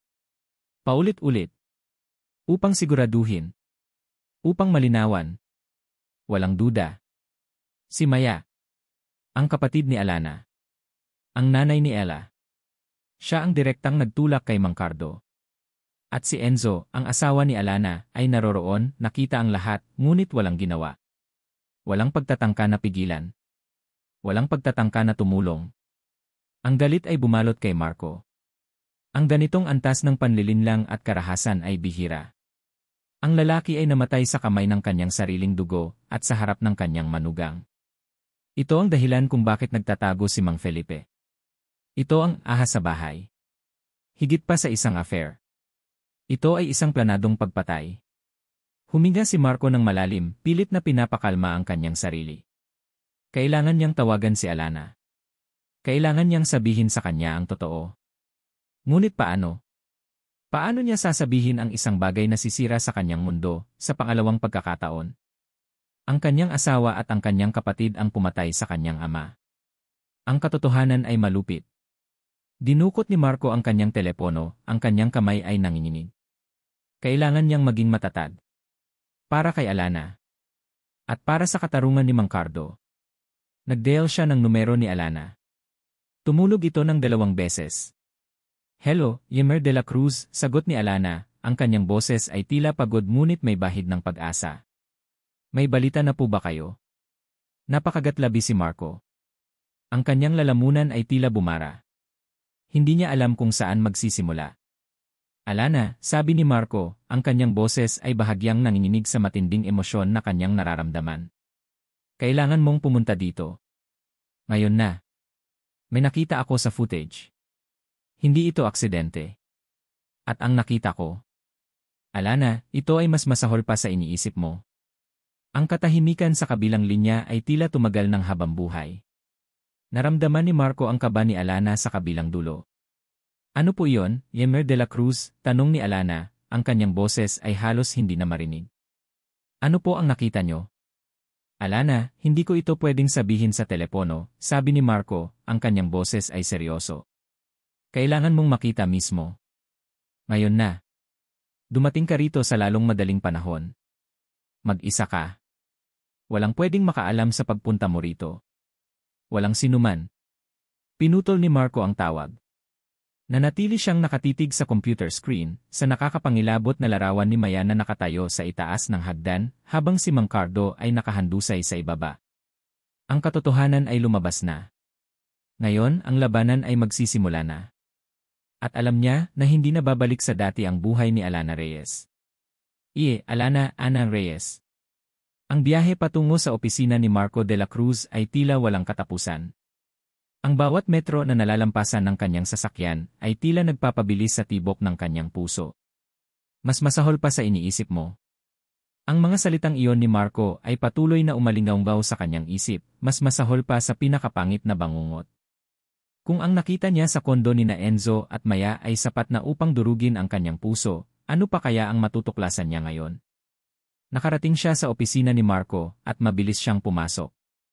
Nakita niya si Marco na nakatayo sa harap ng kanyang computer. Ang kanyang mukha ay seryoso, halos walang emosyon, ngunit may nakatago na bigat sa kanyang mga mata. Yemer de la Cruz, tawag ni Alana, ang kanyang boses ay halos hindi marinig. Ano po iyon? Ano po ang nakita nyo? Hindi nagsalita si Marco. Humakbang lang siya at ipinosisyon niya ang kanyang laptop sa harap ni Alana. Ang screen ay nagpakita ng isang post-video frame. Ito ay isang security footage. Ang kanyang mansion. Ang hagdanan. I-play mo, bulong ni Alana, ang kanyang mga kamay ay nanginginig. Dahan-dahang pinindot ni Marco ang play button. Nagsimula ang video. Kitang-kita ang main entrance ng Reyes Mansion. Ang kanyang ama, si Mang Cardo, ay papalabas, tila galit na galit. Sumunod si Enzo at nagsimula silang magtalo. Hindi marinig ang boses, ngunit ang kanilang mga galaw ay sapat na para maintindihan ang matinding tensyon. Nakita niya ang mga kamay ni Enzo na parang nangbabanta. Si Papa naman ay pilit na gustong umalis. Biglang may lumabas mula sa likod ni Enzo. Nanlaki ang mga mata ni Alana. Si Maya. Nakatago ito sa likod ni Enzo, ang kanyang mukha ay hindi masyadong makita sa anggulo ng kamera, ngunit malinaw ang kanyang figura. Ang kanyang kapatid. Naramdaman ni Alana ang paglamig ng dugo sa kanyang mga ugat. Ito ba? Ito ba ang dahilan kung bakit nagtatago si Maya? Ang video ay nagpatuloy. Habang nakikipagtalo sina Mang Cardo at Enzo, dahan-dahang lumapit si Maya. Bigla, nang talikuran ni Mang Cardo si Enzo, nang walang ano-ano itinulak ni Maya si Mang Cardo. Isang matalim, mabilis na tulak. Walang pag-aalinlangan. Ang katawan ng kanyang ama ay bumagsak. Lumipad ang mga braso nito sa hangin, walang makapitan. Bumagsak siya sa hagdanan, sunod-sunod, malakas ang pagtama. Ang bawat pagtama ay tila direktang bumagsak sa kanyang puso. Nakahandusay si Mang Cardo sa paanan ng hagdan. Walang galaw. Si Enzo. Nakatayo lang ito. Nakatitig. Walang ginawa. Walang pagtatangka na pigilan si Maya. Walang pagtatangka na tulungan ang kanyang biyenan. At si Maya. Nakatayo lang din ito sa itaas ng hagdan. Ang kanyang mukha ay ngayon na malinaw na makita. Walang anumang pag-aalala. Walang anumang pagsisisi. Ang kanyang mga mata ay nanlilisik, may bahagyang ngiti sa kanyang labi. Isang ngiti ng tagumpay. Isang ngiti ng isang halimaw. Marco de la Cruz. Pinagmamasdan ni Marco ang reaksyon ni Alana. Ang kanyang mukha ay maputla. Ang kanyang bibig ay bahagyang nakanganga. Ang kanyang mga mata ay nanlaki, puno ng takot at hindi makapaniwala. Ang bawat pagtama ni Mang Cardo sa hagdan ay tila nagpapahiwatig ng pagbasag sa kanyang kaluluwa. Naramdaman ni Marco ang panginginig ng kamay ni Alana. Hinawakan niya ang kamay nito, ngunit hindi ito gumalaw. Tila pinilayan. Ang video ay nagtapos. Ang katahimikan sa opisina ay nakabibingi, maliban sa mabigat na paghinga ni Alana. Alana, Ana Reyes. Hindi, bulong ni Alana. Hindi. Hindi totoo yan. Hindi si Maya. Hindi gagawin yan ni Maya. Kapatid ko siya. Hindi niya kayang gawin yan kay Papa. Emna Reyes, malinaw ang video, sabi ni Marco, ang kanyang boses ay malumanay ngunit matatag. Siya ang nagtulak. At si Enzo, naroon, nakita ang lahat, ngunit walang ginawa. Umiling si Alana, paulit-ulit. Impossible. Bakit? Bakit niya gagawin yan? Batay sa mga impormasyong nakuha natin mula kay Mang Felipe, at sa mga financial records ni Enzo, paliwanag ni Marco. Nalaman ni Mang Cardo ang tungkol sa mga utang ni Enzo sa sugal, at sa pagnanakaw nito sa Reyes Textiles. Nalaman din niya ang relasyon ni Enzo at Maya. May balak si Mang Cardo na ipagkanulo si Enzo sa pulisya, at putulin ang lahat ng karapatan ni Maya sa Reyes Textiles. Ang mga salita ni Marco ay tila sumuntok sa kanya. Ang lahat ng kaba, ang lahat ng sakit, ang lahat ng pagdududa ay sumabog sa isang iglap. Ang motibo, patuloy ni Marco, ay upang pigilan si Mang Cardo na ibunyag ang lahat. Pinlano nila ito. Ginawa nila ito para maprotektahan ang kanilang sarili, at para makuha ang buong kumpanya. Isang matalim na sigaw ang lumabas mula sa lalamunan ni Alana. Hindi. Mga demonyo sila. Mga traidor. Napabagsak si Alana sa upuan. Niyakap niya ang kanyang sarili, umiiyak ng malakas. Ang kanyang mga luha ay umaagos na parang ilog, kasama ang lahat ng sakit na naramdaman niya sa buhay niya. Ang pagkamatay ng kanyang ama. Ang pagtataksil ng kanyang asawa. Ang karahasan ng kanyang kapatid. Ang lahat ng ito ay dumurog sa kanyang kaluluwa. Paano nila nagawa yan, bulong ni Alana sa pagitan ng kanyang mga hikbi. Ang sarili kong kapatid. Ang asawa ko. Ang papa ko, Naramdaman niya ang kamay ni Marco na marahang humahaplos sa kanyang likod. Hindi nagsalita si Marco, hinayaan lang siyang umiyak, hinayaan siyang ilabas ang lahat ng sakit na yon. Ang kanyang presensya ay sapat na. Ito ang kanyang all is lost moment. Ang lahat ng pinaniniwalaan niya, lahat ng minahal niya, lahat ay naging kasinungalingan. Ngunit sa gitna ng matinding sakit, dahan-dahang may nabuo sa puso ni Alana. Hindi ito luha. Hindi ito takot. Ito ay isang malamig, matalim na galit. Pinunasan ni Alana ang kanyang luha. Dahan-dahan siyang tumayo. Ang kanyang mga mata ay namumula, ngunit walang bakas ng pagluha. Ang kanyang mukha ay seryoso, walang emosyon. Ang kanyang paghina ay bumalik sa normal, ngunit ang bawat hininga ay tila puno ng lason. Hindi ko sila hahayaan, sabi ni Alana, ang kanyang boses ay mahina, ngunit may matinding determinasyon. Hinding-hindi. Babayaran nila ang lahat ng ginawa nila. Para kay Papa. Para sa akin. Para sa lahat ng niloko nila. Tumingin si Alana kay Marco, ang kanyang mga mata ay nanlilisik. Ano ang susunod nating gagawin? Huminga ng malalim si Marco. Nakita niya ang pagbabago kay Alana. Hindi na siya ang babaeng luhaan. Ngayon, siya ay isang mandirigma. Ngayon, kailangan nating magplano, sabi ni Marco. Kailangan nating mag-ipon ng mas maraming ebidensya. Financial records. Mga saksi. At lalo na ang kwintas na sinasabi ni Mang Felipe. Ito ang susi. Ang lahat ay dapat na planado ng maingat. Walang pwedeng magkamali. Pagbalik ni Alana sa Reyes Mansion kinagabihan, ang kanyang aura ay nagbago. Hindi na siya ang Alana na madaling maapektuhan. Ang bawat hakbang niya ay matatag, ang kanyang mga mata ay matalim. Nakita niya sina Enzo at Maya sa sala, nagtatawanan, tila wala silang ginawang masama. Nakaramdam si Alana ng pagkasuklam. Mga demonyo sila. Lumapit si Alana sa kanila. Tumingin siya sa mga mata ni Enzo, pagkatapos ay kay Maya. Ang kanyang mukha ay walang emosyon, ngunit ang kanyang mga mata ay nagtatago ng 1,000 galit. Naramdaman ni na Enzo at Maya ang kakaibang aura ni Alana. Napansin nila ang pagbabago sa kanyang ekspresyon. Huminto sila sa pagtawa. Ana, saan ka galing? Tanong ni Enzo, may bahid ng pagtataka sa boses. Ngumiti si Alana, isang ngiti na hindi umabot sa kanyang mga mata.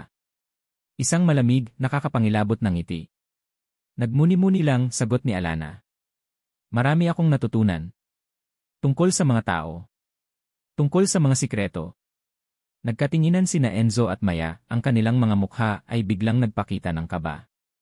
Ang ngiti ni Alana ay tila isang babala. Isang simula ng isang digmaan. Lumakad si Alana papalayo sa kanila, papunta sa kanyang kwarto, ngunit bago siya tuluyang mawala sa paningin nila, lumingon siya at tiningnan silang dalawa ng may matinding pagnanais na maghiganti. Alam na niya.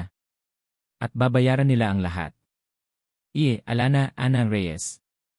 Ang ngiti ni Alana noong gabing iyon ay hindi lang isang babala, ito ay isang deklarasyon ng digmaan. Alam ni na Enzo at Maya na may alam na siya. At bilang tugon, ang mga anino ay hindi na nagtago. Lumabas sila sa liwanag, mas matalim at mas nakakapinsala kaysa kailanman. Nagsimula ang lahat sa isang simpleng chismis. Sa loob ng mga araw pagkatapos ng kanyang nakakapanindig balahibong ngiti, nagsimulang kumalat ang mga bulong-bulungan sa kanilang circle ng pamilya at mga kaibigan. Na-depressed daw si Alana. Hindi na raw siya nakakausap ng matino. Masyado raw siyang apektado sa pagkawala ni Mang Cardo, nawawala na sa sarili. Sa una, hindi ito pinansin ni Alana. Akala niya ay bahagi lang ito ng kanilang laro.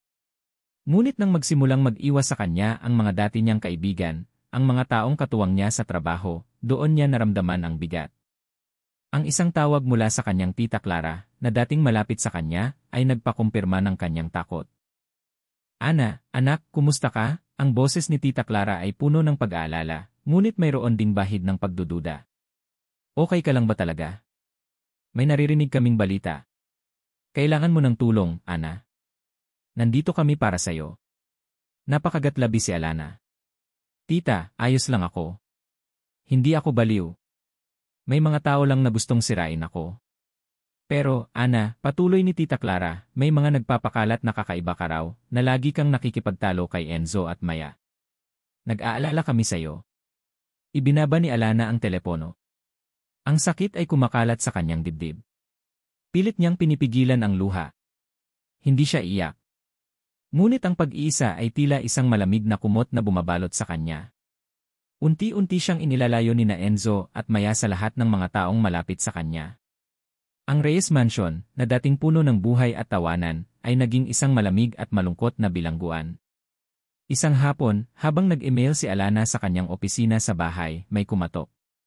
Si Enzo. Ang kanyang mukha ay seryoso. Ana, may kailangan tayong pag-usapan, sabi ni Enzo, umupo sa harap niya. Tungkol ito kay Ella. Biglang nakaramdam ng kaba si Alana. Si Ella. Ang pamangkin niya. Ang anak ni Maya at Enzo. Ang tanging liwanag sa madilim niyang mundo. Anong meron kay Ella? Tanong ni Alana, ang kanyang boses ay matalim. Nababahala kami ni Maya, sabi ni Enzo, ang kanyang boses ay malumanay ngunit may nakatago na banta. Nakikita naming hindi ka na nakakatuon sa kanyang kapakanan. Ang iyong pagiging unstable. Baka hindi na tama para kay Ella na manatili pa sa ilalim ng iyong pangangalaga. Nanlaki ang mga mata ni Alana. Anong sinasabi mo? Sino ang nagsasabing unstable ako? Ako ang nag-aalaga kay Ella simula pa noong bata pa siya. Mas mahal ko siya kaysa sa buhay ko. Nag-consult na kami sa isang abogado, patuloy ni Enzo, inilabas ang isang folder ng mga dokumento. Hinihingi namin ang full custody ni Ella. Naniniwala kaming mas makakabuti sa kanya kung sa amin siya titira, para masiguro ang kanyang kaligtasan at kapakanan, lalo na sa panahon na ito. Ang dugo sa katawan ni Alana ay tila nanigas. Custody. Gusto nilang kunin si Ella. Ang tanging bagay na nagbibigay sa kanya ng lakas para ipagpatuloy ang laban. Hindi. Hindi niyo pwedeng gawin yan, sigaw ni Alana, tumayo mula sa kanyang upuan. Hindi niyo pwedeng kunin si Ella sa akin. Demonyo kayo. Gusto nilang akong saktan. Gusto nilang kunin ang lahat sa akin. Ngumiti si Enzo, isang malamig at nakakapangilabot na ngiti. Wala kang magagawa, Ana. Nasa amin ang mga papel. Nasa amin ang suporta. Ang lahat ay nakasulat. At ang korte maniniwala sila sa kung anong ipapakita namin. Pagkatapos noon, umalis si Enzo. Napaupo si Alana sa kanyang upuan, nanginginig. Ang lahat ay naglaho sa isang iglap. Ang kanyang ama. Ang kanyang asawa. Ang kanyang pamilya. Ang kanyang reputasyon. At ngayon, si Ella. Ito ang all is lost moment. Ang lahat ng nawawala sa kanya ay parang isang matalim na kutsilyo na sumaksak sa kanyang puso. Naramdaman niya ang pagkawasak ng kanyang kaluluwa. Ang pag-iisa. Ang kawalan ng pag-asa. Ano pa ang kaya niyang gawin? Wala na siyang laban. Wala na siyang lakas. Ang mga sumunod na araw ay puno ng paghihirap. Ang mga tawag mula sa mga abogado ni na Enzo at Maya ay sunod-sunod. Ang bawat pagtatangka ni Alana na makipag-ugnayan sa mga kaibigan ay nauwi sa pag-iwas. Pakiramdam niya ay isa siyang bilanggo sa sarili niyang bahay, habang ang mga kriminal na pumatay sa kanyang ama ay malayang nagtatamasa ng kanilang kasinungalingan.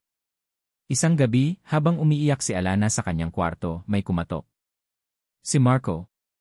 Hindi niya alam kung paano ito nakapasok, ngunit ang kanyang presensya ay tila isang sinag ng pag-asa sa madilim niyang mundo. Alana, sabi ni Marco, lumapit sa kanya at naupo sa tabi niya. Ang kanyang boses ay malumanay. Narito ako. Hindi makasagot si Alana, umiiyak lang. Ang kanyang mga luha ay bumabasa sa kanyang unan. Alam kong masakit, sabi ni Marco. Alam kong parang wala ng pag-asa. Pero hindi ka nag-iisa. Nandito ako. At lalaban tayo. Para kay Mang Cardo. Para sa'yo. At para kay Ella. Sa bawat salita ni Marco, tila mayroong mainit na tubig na dumadaloy sa kanyang mga ugat. Ang kanyang kamay ay marahang hinawakan ni Marco. Hindi siya bumitiw. Hinayaan lang siya nitong umiyak at sa bawat pagluha, naramdaman niya ang unti-unting pagbalik ng kanyang lakas. Si Marco. Siya ang tanging tao na naniniwala sa kanya. Siya ang tanging tao na nandyan para sa kanya. Sa kabila ng lahat ng panganib, ng lahat ng banta, nanatili siyang matatag. Ang pagtitiwala niya kay Marco ay lumalim, at kasabay nito, isang bagong uri ng damdamin ang nagsimulang mamuo, isang damdamin na higit pa sa pagitan ng kliyente at investigador. Salamat, Marco, bulong ni Alana, ang kanyang boses ay basag. Salamat sa hindi mo pag-iwan sa akin. Hindi kita iiwan, Alana, sagot ni Marco, ang kanyang mga mata ay seryoso. Hindi ko hahayaang manalo ang kasamaan. May paraan pa. Kailangan lang nating maging matalino. Dahan-dahan, huminto si Alana sa pag-iyak. Pinunasan niya ang kanyang luha. Tumingin siya kay Marco, at sa unang pagkakataon sa mahabang panahon, nakakita siya ng liwanag sa dilim. Ano ang gagawin natin? Tanong ni Alana, ang kanyang boses ay matatag na ulit. Ang galit at determinasyon ay bumalik. Kailangan natin ng mas maraming impormasyon, sabi ni Marco. Ang kwintas ni Mang Felipe ay mahalaga. Pero may isa pa akong naiisip. Ang mga lumang papeles ni Mang Cardo. Ang kanyang mga libro. Napaisip si Alana. Ang kanyang ama ay mayroong malaking library. Mahilig siyang magbasa. At mayroon siyang mga lumang libro na bihira niyang binabasa, nakatago sa likod ng library. Ang mga lumang libro ni Papa ay. Bulong ni Alana. Mayroon siyang mga lumang libro na bihira niyang pinapansin, nakatago sa pinakadulo ng library. Hindi ko kailanman inisip na may maitatago siya doon. Nang gabing iyon, habang tulog na ang lahat, dahan-dahan si Alana na bumaba sa library. Sa tulong ng flashlight ng kanyang cellphone, hinanap niya ang mga lumang libro na nakatago sa sulok.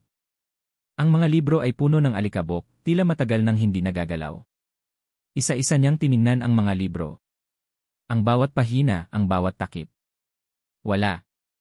Hanggang sa marating niya ang isang lumang libro na may balat na gawa sa balat ng hayop, ang pamagat ay halos hindi na mabasa. Ito ay isa sa mga paboritong libro ng kanyang ama, isang koleksyon ng mga lumang tula. Dahan-dahan niyang binuksan ang libro. Sa pagitan ng mga pahina, mayroong isang maliit na piraso ng papel na nakakabit sa pamamagitan ng isang manipis na string. Ang kanyang mga kamay ay nanginginig habang hinila niya ang papel. Ito ay isang lumang papel, dilaw na. Sa sulat kamay ng kanyang ama. Isang pangalan. Isang numero ng telepono.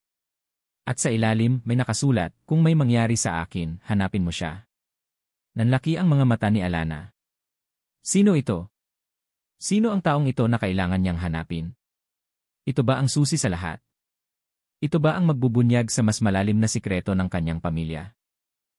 Alana, Ana Reyes. Hawak ni Alana ang papel na may sulat kamay ng kanyang ama. Ang pangalan, Atty. Antonio Tony Zamora. Ang numero ng telepono. At ang nakapangilabot na mensahe, kung may mangyari sa akin, hanapin mo siya. Ito ang huling pag-asa niya. Ang kanyang ama ay may pinagkatiwalaan. Hindi lang si Mang Felipe. Mayroon pa. Agad na tinawagan ni Alana si Marco kahit hating gabi na. Alam niyang kailangan niyang ibahagi ito. Marco, may nakita ako, bulong ni Alana, habang nakatago siya sa kanyang kwarto, sinisiguradong walang makakarinig. Isang pangalan. Isang abogado. Attorney Antonio Zamora. Nasa lumang libro ni Papa. At may nakasulat na kung may mangyari sa akin, hanapin mo siya. Narinig ni Marco ang pagkabigla sa kabilang linya. Attorney Zamora. Kilala ko siya. Matagal na siyang nagretiro. Isa siyang matapat na abogado, dati niyang kliyente ang Reyes Textiles. Magandang lead yan, Alana. Magkita tayo bukas, sa lalong madaling panahon. Kinabukasan, mas maaga pa kaysa dati, umalis si Alana sa mansion. Hindi na niya pinansin ang kakaibang tingin ni na Enzo at Maya. Ang kanyang isip ay nakatutok lang sa paghahanap kay Atty. Zamora.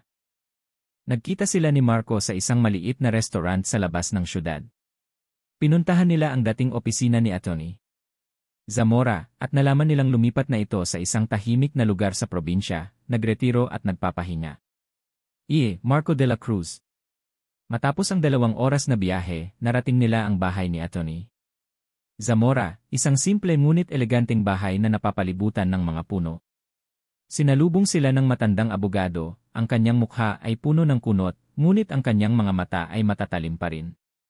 Alana? Ikaw ba yan, Hija? Tanong ni Atty. Zamora, tila nagtataka. At? Lemmer de la Cruz? Anong nagawa ko upang dalawin ako ng 2 prominenteng tao sa aking pagreretiro? Ipinaliwanag ni Alana ang lahat, mula sa pagkawala ng kanyang ama, hanggang sa pagtataksil ni na Enzo at Maya, at ang video footage na nagpapakita ng pagtulak ni Maya kay Mang Cardo. Inilabas din niya ang papel na may sulat kamay ng kanyang ama. Pagkatapos marinig ang lahat, naging seryoso ang mukha ni Atty. Zamora. Nagpakita siya ng kalungkutan sa pagkamatay ni Mang Cardo. Alam kong mayroong kakaiba kay Cardo noong mga huling buwan niya. Madalas siyang lumalapit sa akin, tila may malaking problema. Ano po ang sinabi niya sa inyo, Atty. Zamora, tanong ni Alana, ang kanyang puso ay kumakabog ng malakas. Huminga ng malalim si Atty. Zamora. May isang bagay siyang ipinagkatiwala sa akin, Alana. Hindi niya ito masabi sa iba. Tungkol ito sa inyong pamangkin, si Ella. Nagkatinginan sina Alana at Marco. Ang kaba ay bumalot sa kanilang dalawa. Anong meron kay Ella? Tanong ni Alana, ang kanyang boses ay mahina. Nagdududa si Cardo sa tunay na pagkakakilanlan ng ama ni Ella, sabi ni Atty. Zamora. Sa totoo lang, lumapit siya sa akin para alamin ang legalidad ng pagkuha ng DNA sample ni Ella nang walang kaalaman ni Maya at Enzo. Mayroon siyang napansin sa pag-ugali ni Maya at sa kakaibang galaw ni Enzo. Mayroon daw siyang nakita sa mga lumang dokumento ng kumpanya, isang connection ni Maya sa isang lumang business rival ng Reyes Textiles na nagbigay sa kanya ng hinala. Ayaw na niyang magduda. Gusto niya ng katotohanan. Nanlaki ang mga mata ni Alana. Ang utak niya ay umiikot, pilit na kinokonekta ang mga piraso. Ang pagdududa ni Papa. Ang pagtataksil ni na Enzo at Maya. Posible ba na? Ngunit hindi na niya nagawa, patuloy ni Atty. Zamora, malungkot na tumingin kay Alana. Bago pa niya maasikaso ang lahat, nawala na siya. Alam kong malaki ang iniisip niya. Natatakot siya para sa inyo, Alana. At para sa kinabukasan ng Reyes Textiles. Ang mga salita ni Atty. Zamora ay tila nagpabagsak sa kanyang mundo. Ang pagtataksil ni na Enzo at Maya ay hindi lang tungkol sa kanila. May kinalaman din sa kanyang pamangkin, si Ella. Kailangan nating kumpirmahin ito, sabi ni Marco, ang kanyang boses ay seryoso. Kailangan natin ng DNA test. Maaari ba kaming makakuha ng sample ni Ella? Alana, Ana Reyes. Pagbalik nila sa Manila, si Alana ay tila naglalakad sa ulap. Ang utak niya ay puno ng mga tanong. Si Ella? Ang anak ni Maya at Enzo? Posible ba na hindi yon anak ni Enzo? Kung totoo iyon, mas malalim pa ang panlilinlang ni Maya. Sa sumunod na araw, maingat na kumuha ng DNA sample si Marco mula kay Ella. Isang lumang toothbrush na itinapon ni Ella sa basurahan. Isang lumang sipilyo ni Enzo na natagpuan sa banyo. Maingat silang gumalaw, sinisiguradong walang sinuman ang makakahalata. Ang mga araw na lumipas habang hinihintay ang resulta ng DNA test ay tila mga taon. Ang bawat sandali ay puno ng kaba. Ano kaya ang ilalabas ng resulta? Masasakit pa ba ang katotohanan? At dumating ang araw. Nagkita sina Alana at Marco sa isang pribadong laboratorio. Ang sobre ay nasa kamay ni Marco. Ang kanilang mga puso ay kumakabog ng malakas. Dahan-dahan, binuksan ni Marco ang sobre. Binasa niya ang nilalaman. Ang kanyang mukha ay nagpakita ng malalim na pagkabigla. Alana, sabi ni Marco, ang kanyang boses ay halos pabulong. Ang resulta hindi si Enzo ang ama. Nanlaki ang mga mata ni Alana. Ano? Inabot ni Marco ang papel kay Alana. Malinaw ang nakasulat, Enzo Ramirez, not the biological father of Ella Reyes. Ang kanyang mundo ay umikot. Hindi si Enzo ang ama ni Ella. Ang mga kasinungalingan. Ang panlilinlang. Hindi lang si Enzo at Maya ang nagtataksil sa kanya, si Maya ay nagtataksil din kay Enzo. Mas malalim pa ang butas ng kasinungalingan na kanilang hinukay. Paano? Tanong ni Alana, ang kanyang boses ay nanginginig. Sino? Batay sa impormasyon ni Atty. Zamora tungkol sa hinala ni Mang Cardo at sa mga lumang record ng Reyes Textiles, sabi ni Marco. May posibilidad na alam ko kung sino ang biological father ni Ella. Marco de la Cruz. Mabilis na bumalik si Marco sa kanyang opisina, sinimulan ang mas malalim na investigasyon. Ang pangalan na binanggit ni Atty. Zamora ay si Emma Luis Santiago. Isang dating business rival ng Reyes Textiles. Isang makapangyarihang negosyante na nagkaroon ng matinding sigalot kay Mang Cardo sa nakaraan. Nagkaroon sila ng ilang business deals na nagtapos sa matinding pagtatalo at legal na labanan. Sinimulan ni Marco ang background check kay Luis Santiago. Ang kanyang mga koneksyon, ang kanyang mga dating relasyon, ang kanyang kasaysayan sa negosyo. At ang koneksyon niya kay Maya. Nakakita si Marco ng mga lumang social media posts ni Maya na kasama si Luis Santiago sa mga events, ilang taon na ang nakalipas. Hindi lang business connections, kundi tila personal. Mayroong mga larawan kung saan sila ay tila magkatuwang sa isang event, at ang mga tingin ni Maya kay Luis Santiago ay mas malalim kaysa sa simpleng acquaintance. Ang lahat ay nagkaroon ng koneksyon. Si Maya. Si Luis Santiago. Ang kanyang ama. Ang Reyes Textiles. Nakuha ko na, Alana, sabi ni Marco sa telepono, ang kanyang boses ay puno ng pagkabigla. Ang ama ni Ella ay si Luis Santiago. Narinig ni Marco ang pagkabigla ni Alana sa kabilang linya. Si Luis Santiago. Ang kaaway ni Papa sa negosyo. Sagot ni Marco. Si Maya ginamit niya si Enzo. Ginamit niya si Luis Santiago. Ginawa niya ang lahat para makuha ang gusto niya. Pera. Kapangyarihan. At ang buong Reyes Textiles. Nabatid ni Marco ang buong lalim ng plano ni Maya. Hindi lang siya isang simpleng kerida. Hindi lang siya isang simpleng kontrabida. Siya ay isang henyo sa panlilinlang. Ginamit niya si Luis Santiago upang makakuha ng impormasyon at marahil, suporta, laban kay Mang Cardo. Ang pagbubuntis niya kay Ella ay isang paraan upang itali si Enzo sa kanya at para magkaroon ng lehitimong tagapagmana sa Reyes Textiles na tila galing sa lahi ni Enzo. Ito ang kanyang perpektong bitad. Ang perpektong kasinungalingan. Nagplano si Maya. Ginamit niya si Enzo para sa kanyang plano na makuha ang Reyes Textiles, habang siya naman ay may sikreto sa likod niya. Si Enzo ay isa lamang kasangkapan sa kamay ni Maya. Ang lahat ng ito ay mas masahol pa sa kanilang akala. Ito na ang pagkakataon natin, Alana, sabi ni Marco, ang kanyang boses ay puno ng determinasyon. Ang lahat ng ebidensya ay nasa atin na. Kailangan natin itong ibunyag. Ngayon na. Sa publiko. Saan? Tanong ni Alana, ang kanyang boses ay matigas na. Sa Reyes Textiles Anniversary Celebration, sabi ni Marco. Ito ang pinakamalaking kaganapan ng kumpanya. Nandoon ang lahat ng mga big shot, ang media. Ang lahat ng mga taong niloko nila. Ito ang tamang lugar para ibunyag ang lahat ng kanilang kasinungalingan. Upang wakasan ang kanilang panlilinlang. Upang makakuha ng katarungan para sa iyong ama. Para sa iyo. At para kay Ella. Ang katahimikan sa kabilang linya ay hindi nakaba. Ito ay isang katahimikan na puno ng determinasyon. Sige, Marco, sabi ni Alana, ang kanyang boses ay malamig at matalim. Gawin natin. Alana, Ana Reyes. Ang Grand Ballroom ng isang 5-star hotel sa Makati ay nagniningning sa ilaw ng libu-libong chandelier. Ang mga kasuotan ng mga bisita ay marangya, ang tawanan ay malakas, at ang hangin ay puno ng halimuyak ng mamahaling pabango at selebrasyon. Ito ang ika-50 anibersaryo ng Reyes Textiles, isang gabi ng pagdiriwang para sa tagumpay ng kumpanya. Ngunit para kay Alana, ito ang simula ng katapusan para sa mga traidor. Nakita niya si Enzo at Maya na nakatayo sa gitna ng entablado, ang mga spotlight ay nakatutok sa kanila. Si Enzo, nakasuot ng eleganteng barong Tagalog, ay nakangiti at nagbibigay ng maikling talumpati, pinupuri ang legacy ni Mang Cardo at ang feature ng Reyes Textiles sa ilalim ng kanyang pamumuno. Si Maya naman, nakasuot ng isang paborito niyang eleganteng gown, ay nasa tabi ni Enzo, nakangiti rin, may hawak na isang bouquet ng bulaklak.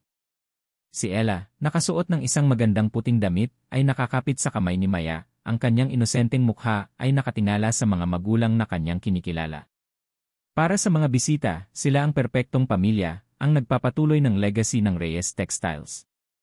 Ngunit para kay Alana, sila ang mga ahas, ang mga halimaw na pumatay sa kanyang ama at sumira sa kanyang buhay. Ang sakit ay nagbigay sa kanya ng lakas. Ang puot ay naging gabay niya. Nakatayo si Alana sa likuran ng bulwagan, nakasuot ng simpleng itim na gown, ang kanyang buhok ay nakatali, ang kanyang mukha ay kalmado. Hindi siya nagpakita ng emosyon, ngunit ang kanyang mga mata ay nagtatago ng isang bagyo. Si Marco ay nasa tabi niya, ang kanyang tingin ay matalim, binabantayan ang paligid. Ang mga pulis na nakasuot ng civilian clothes ay nakakalat na sa paligid, handa sa anumang mangyari. Ready ka na, Alana? Bulong ni Marco. Mas handa pa ako kaysa dati, sagot ni Alana, ang kanyang boses ay malamig at matigas. Natapos ang talumpati ni Enzo. Malakas ang palakpakan. Ngumiti si Enzo, tila nagtatagumpay. Ngunit ang kanilang tagumpay ay magwawakas na. Huminga ng malalim si Alana. Naglakad siya patungo sa entablado, ang kanyang bawat hakbang ay matatag at puno ng determinasyon. Lahat ng mata ay nakatuon sa kanya. Napansin ni na Enzo at Maya ang pagdating ni Alana. Ang kanilang mga ngiti ay unti-unting nawala. Ang pagkabigla ay bumakas sa kanilang mga mukha. Hindi nila inaasahan na gagawin ito ni Alana. Umakyat si Alana sa entablado, tumayo sa harap ni na Enzo at Maya. Ang kanyang mga mata ay nanlilisik, tila isang apoy. Alana, anong ginagawa mo rito? Tanong ni Enzo, ang kanyang boses ay mababa, may pagbabanta. Nandito ako para ibunyag ang katotohanan, sagot ni Alana, ang kanyang boses ay malakas, umaalingaw-ngaw sa buong bulwagan. Ang katotohanan na matagal nang itinatago sa inyo. Ang mga bisita ay nagsimulang magbulungan. Ang mga media ay kumuha ng kamera. Nasisiraan ka na ba, Ana? Sigaw ni Maya, ang kanyang mukha ay maputla. Huwag kang gumawa ng eksena. Nananatili ka pa rin sa labis na kalungkutan. Ngumiti si Alana, isang ngiti na puno ng sakit at puot. Kalungkutan? Malungkot ako. Dahil sa inyo. Dahil sa pagpatay ninyo sa aking ama. Tumahimik ang buong bulwagan. Ang hininga ng lahat ay tila naputol. Ano bang pinagsasasabi mo, Ana? Sigaw ni Enzo, ang kanyang boses ay tumataas. Baliw ka na ba? Kailangan ka na yata dalhin sa mental hospital. Baliw? Tanong ni Alana, at lumapit siya sa projection screen sa likod ng entablado. Kung baliw ako, panoorin niyo ito. Ikinonekta ni Marco ang isang laptop sa projector. Agad na lumabas sa malaking screen ang security footage mula sa Reyes Mansion. Nagsimula ang video. Kitang-kita ang main entrance. Si Mang Cardo. Si Enzo. Ang kanilang pagtatalo. Ang mga bisita ay nagulat. Ang mga bulungan ay lumakas. At pagkatapos lumabas si Maya. Mula sa likod ni Enzo. Hindi, sigaw ni Maya, nagtatangkang takpan ang screen. Huwag. Hindi totoo yan. Ngunit hinarangan siya ni Marco. Nagpatuloy ang video. Ang matalim na pagtulak ni Maya. Ang pagbagsak ni Mang Cardo sa hagdan. Ang katawan niyang walang buhay. Si Enzo na nakatayo lang, walang reaksyon. Si Maya na may ngiti sa labi. Ang buong bulwagan ay napuno ng matinding pagkabigla. Ang ilan ay napasigaw. Ang ilan ay nanlaki ang mga mata. Ang ilan ay tumayo, hindi makapaniwala. Ito ang katotohanan, sigaw ni Alana, ang kanyang boses ay pumutol sa katahimikan. Hindi aksidente ang pagkamatay ng aking ama. Pinatay siya. At ang pumatay sa kanya ang kanyang sariling dugo, si Maya Reyes. Sa tulong ng kanyang asawa, si Enzo Ramirez. Nagkaroon ng gulo sa bulwagan. Ang mga photographers ay nagpipilit na makakuha ng larawan. Ang mga bisita ay nagkakagulo. Mga sinungaling, sigaw ni Enzo, nagtatangkang lapitan si Alana. Pinlano mo yan. Gusto mo lang kunin ang kumpanya. Baliw ka. Ngunit hinarangan siya ni Marco. Hindi ka makakalapit sa kanya, Enzo. Mayroon pa, patuloy ni Alana, walang pakialam sa gulo sa paligid. Ang mga financial records ni Reyes Textiles ay pinagtatago. Nilulustay ni Enzo Ramirez ang pera ng kumpanya para bayaran ang kanyang malaking utang sa sugal sa mga sindikato. Inilabas ni Alana ang mga printouts ng mga transaksyon at mga sulat mula sa loan sharks, ipinapakita sa kamera. At may isa pa kayong sikreto, sabi ni Alana, tumingin ng diretsyo kay Maya. Ang anak mo, si Ella, hindi siya anak ni Enzo. Ang salitang iyon ay tila sumabog sa bulwagan.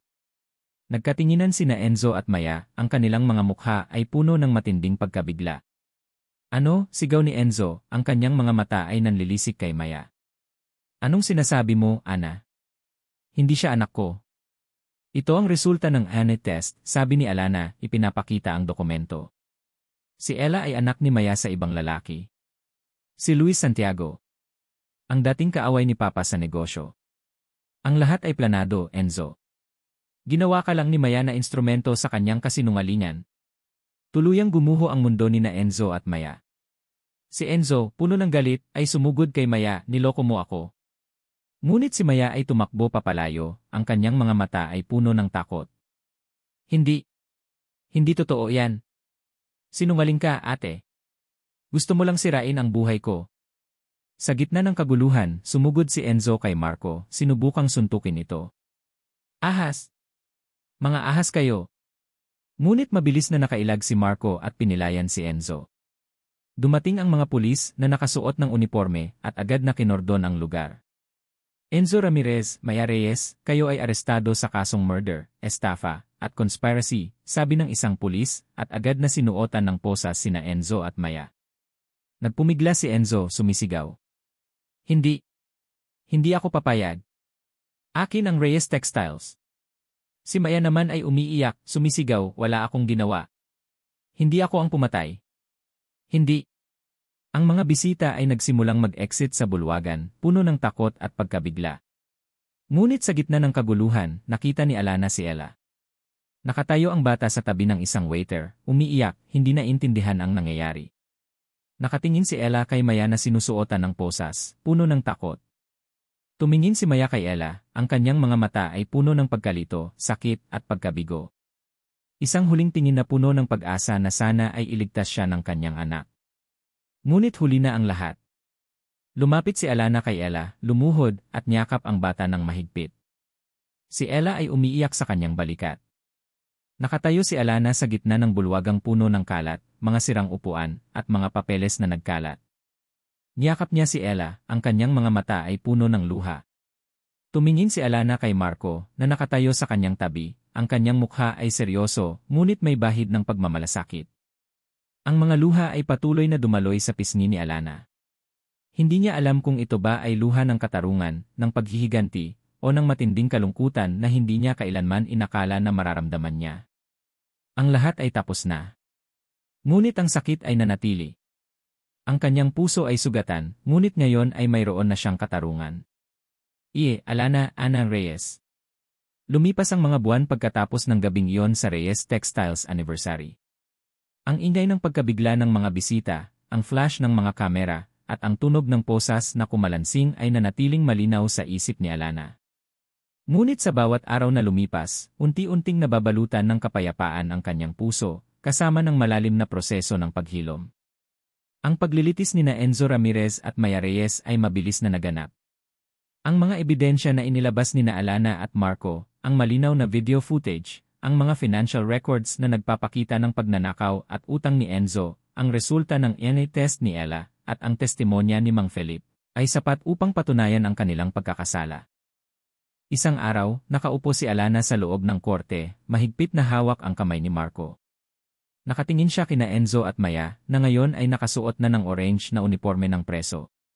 Si Enzo ay nanatiling matigas, ang kanyang mukha ay puno pa rin ng galit at pagdududa, tila hindi pa rin siya makapaniwala na natalo siya. Sa kabilang banda, si Maya ay mukhang payat at pagod, ang dating ningning sa kanyang mga mata ay nawala, napalitan ng kawalan ng pag-asa. Narinig ni Alana ang hatol ng hukom. Si Enzo Ramirez at Maya Reyes ay parehong nahatulan ng pagpatay kay Mang Cardo Reyes, kasama ang iba pang kaso ng pandaraya at pagnanakaw. Ang kanilang sentensya ay habambuhay na pagkakakulong. Sa paglabas ni Enzo at Maya mula sa korte, napansin ni Alana ang isang huling sulyap ni Maya. Nakita ni Maya si Ella na nasa tabi ni Alana, mahigpit na hawak ang laylayan ng damit nito. Ang mga mata ni Maya ay puno ng hindi mailarawang damdamin, pagsisisi, lungkot, at marahil, isang huling pagmamahal para sa anak na ngayon ay tuluyan nang nawala sa kanya. Ngunit ang tingin ay mabilis na nawala nang hilahin siya ng mga gwardya. Walang huling salita. Walang huling paalam. Tanging ang pagtatapos ng isang kabanata ng panlilinlang at karahasan. Huminga ng malalim si Alana. Tapos na. Ang katarungan ay nakamit. Sa mga sumunod na buwan, si Alana ay naging opisyal na CEO ng Reyes Textiles. Sa simula, mahirap. Ang kumpanya ay napinsala ng mga kasinungalingan at pandaraya ni Enzo. Ngunit sa tulong ng mga matatapat na empleyado at ng kanyang sariling determinasyon, dahan-dahan niyang ibinalik ang tiwala ng mga tao. Umaraw-araw si Alana sa opisina, inaayos ang mga problema, nagpapakilala ng mga bagong proyekto, at binibigyan ng bagong buhay ang kumpanya. Nagpatupad siya ng mga bagong patakaran sa transparency, mas mahigpit na financial checks, at mas malinaw na komunikasyon sa lahat ng antas. Gusto niyang siguraduhin na hindi na mangyayari ang parehong trahedya sa ilalim ng kanyang pamumuno. Ang Reyes Textiles ay hindi lang negosyo para sa kanya, ito ang legacy ng kanyang ama at kailangan niyang protektahan iyon. Nakatayo si Alana sa kanyang opisina, nakatingin sa bustling city lights mula sa kanyang bintana. Ang kanyang ama ay sigurado siyang ipinagmamalaki siya. Ang kumpanya ay muling lumalago, mas matatag kaysa dati. Ngunit ang paghilom ay hindi lang tungkol sa negosyo. Ito ay tungkol sa puso. Sa kabila ng lahat ng pagsubok, ang presensya ni Marco de la Cruz ay nanatiling matatag sa buhay ni Alana. Siya ang kanyang gabay, ang kanyang sandigan, at ngayon, ang kanyang kasama sa buhay. Ang kanilang relasyon ay lumago mula sa isang propesyonal na ugnayan tungo sa isang malalim at taos-pusong pagmamahalan. Nakita ni Marco ang lahat ng sakit at kalungkutan ni Alana, at siya ang tumulong sa kanya na bumangon. Isang gabi, habang naglalakad sila sa dalampasigan sa isang tahimik na beach resort, hinawakan ni Marco ang kamay ni Alana. Ang simoy ng hangin ay banayad, ang tunog ng alon ay kalmado, at ang liwanag ng buwan ay nagbibigay ng perpektong glow. Alam mo, Alana, sabi ni Marco, ang kanyang boses ay malumanay, dati, ang buhay ko ay tungkol lang sa paghahanap ng katotohanan. Pagbubunyag ng krimen. Puro itim at puti. Ngunit simula nang makilala kita, nagkaroon ng kulay ang lahat. Ngumiti si Alana, ang kanyang puso ay kumirot sa tamis. Salamat, Marco. Ikaw ang nagbigay sa akin ng lakas para lumaban. Ikaw ang nagbigay sa akin ng pag-asa ng akala kong wala na. Hinarap siya ni Marco, hinawakan ang kanyang mukha. Ang kanyang mga mata ay puno ng pagmamahal. Mahal kita, Alana. Hindi lang dahil sa iyong lakas, kundi dahil sa iyong kabutihan. Sa kakayahan mong magpatawad, at sa kakayahan mong bumangon sa kabila ng lahat ng sakit. Mahal din kita, Marco, bulong ni Alana, at niyakap niya ito. Ang kanyang mga labi ay nagdikit sa mga labi ni Marco, isang halik na puno ng pag-asa, pagmamahal, at pangako. Ito ang simula ng kanilang bagong kabanata. Isang kabanata na puno ng pagmamahalan at pagtitiwala, malayo sa mga kasinungalingan ng nakaraan. Ang pinakamalaking pagbabago sa buhay ni Alana ay ang pagiging ina. Matapos ang lahat ng legal na proseso, opisyal na inampon ni Alana si Ella. Ang bata, na ngayon ay 6 na taong gulang na, ay dahan-dahang nakaka-recover mula sa trauma ng mga pangyayari. Si Alana ang naging kanyang mama. Isang hapon, nakaupo si Alana sa sala ng kanilang bagong bahay. Ito ay isang mas maliit, mas cozy na bahay, na malayo sa Reyes Mansion na puno ng mga masamang alaala. Ang bahay ay puno ng tawanan at pagmamahalan. Si Ella ay naglalaro sa kanyang mga laruan, habang si Marco ay nagbabasa ng dyaryo sa kanyang tabi. Mama, laro tayo, sigaw ni Ella, tumakbo papalapit kay Alana. Napangiti si Alana. Sige, baby girl. Anong gusto mong laruin? Gusto ko pong maging superhero, sabi ni Ella, at ikaw po ang sidekick ko. Natawa si Alana. Okay, superhero. Pero sino ang magiging kalaban natin? Nag-isip si Ella. Ang mga bad guys po. Ang mga ahas. Napakagatlabi si Alana. Hindi pa rin naiintindihan ni Ella ang lahat, ngunit alam niya ang konsepto ng bad guys. Hindi na niya binanggit ang mga pangalan ni Enzo at Maya dahil alam niya na hindi na kailangan pang saktan ang bata. Niyakap ni Alana si Ella ng mahigpit. Tama ka, baby girl. Lalabanan natin ang mga bad guys. Lagi tayong magkasama. Tumingin si Marco kay Alana at mumiti. Ang ngiti ni Alana ay totoo, puno ng kapayapaan.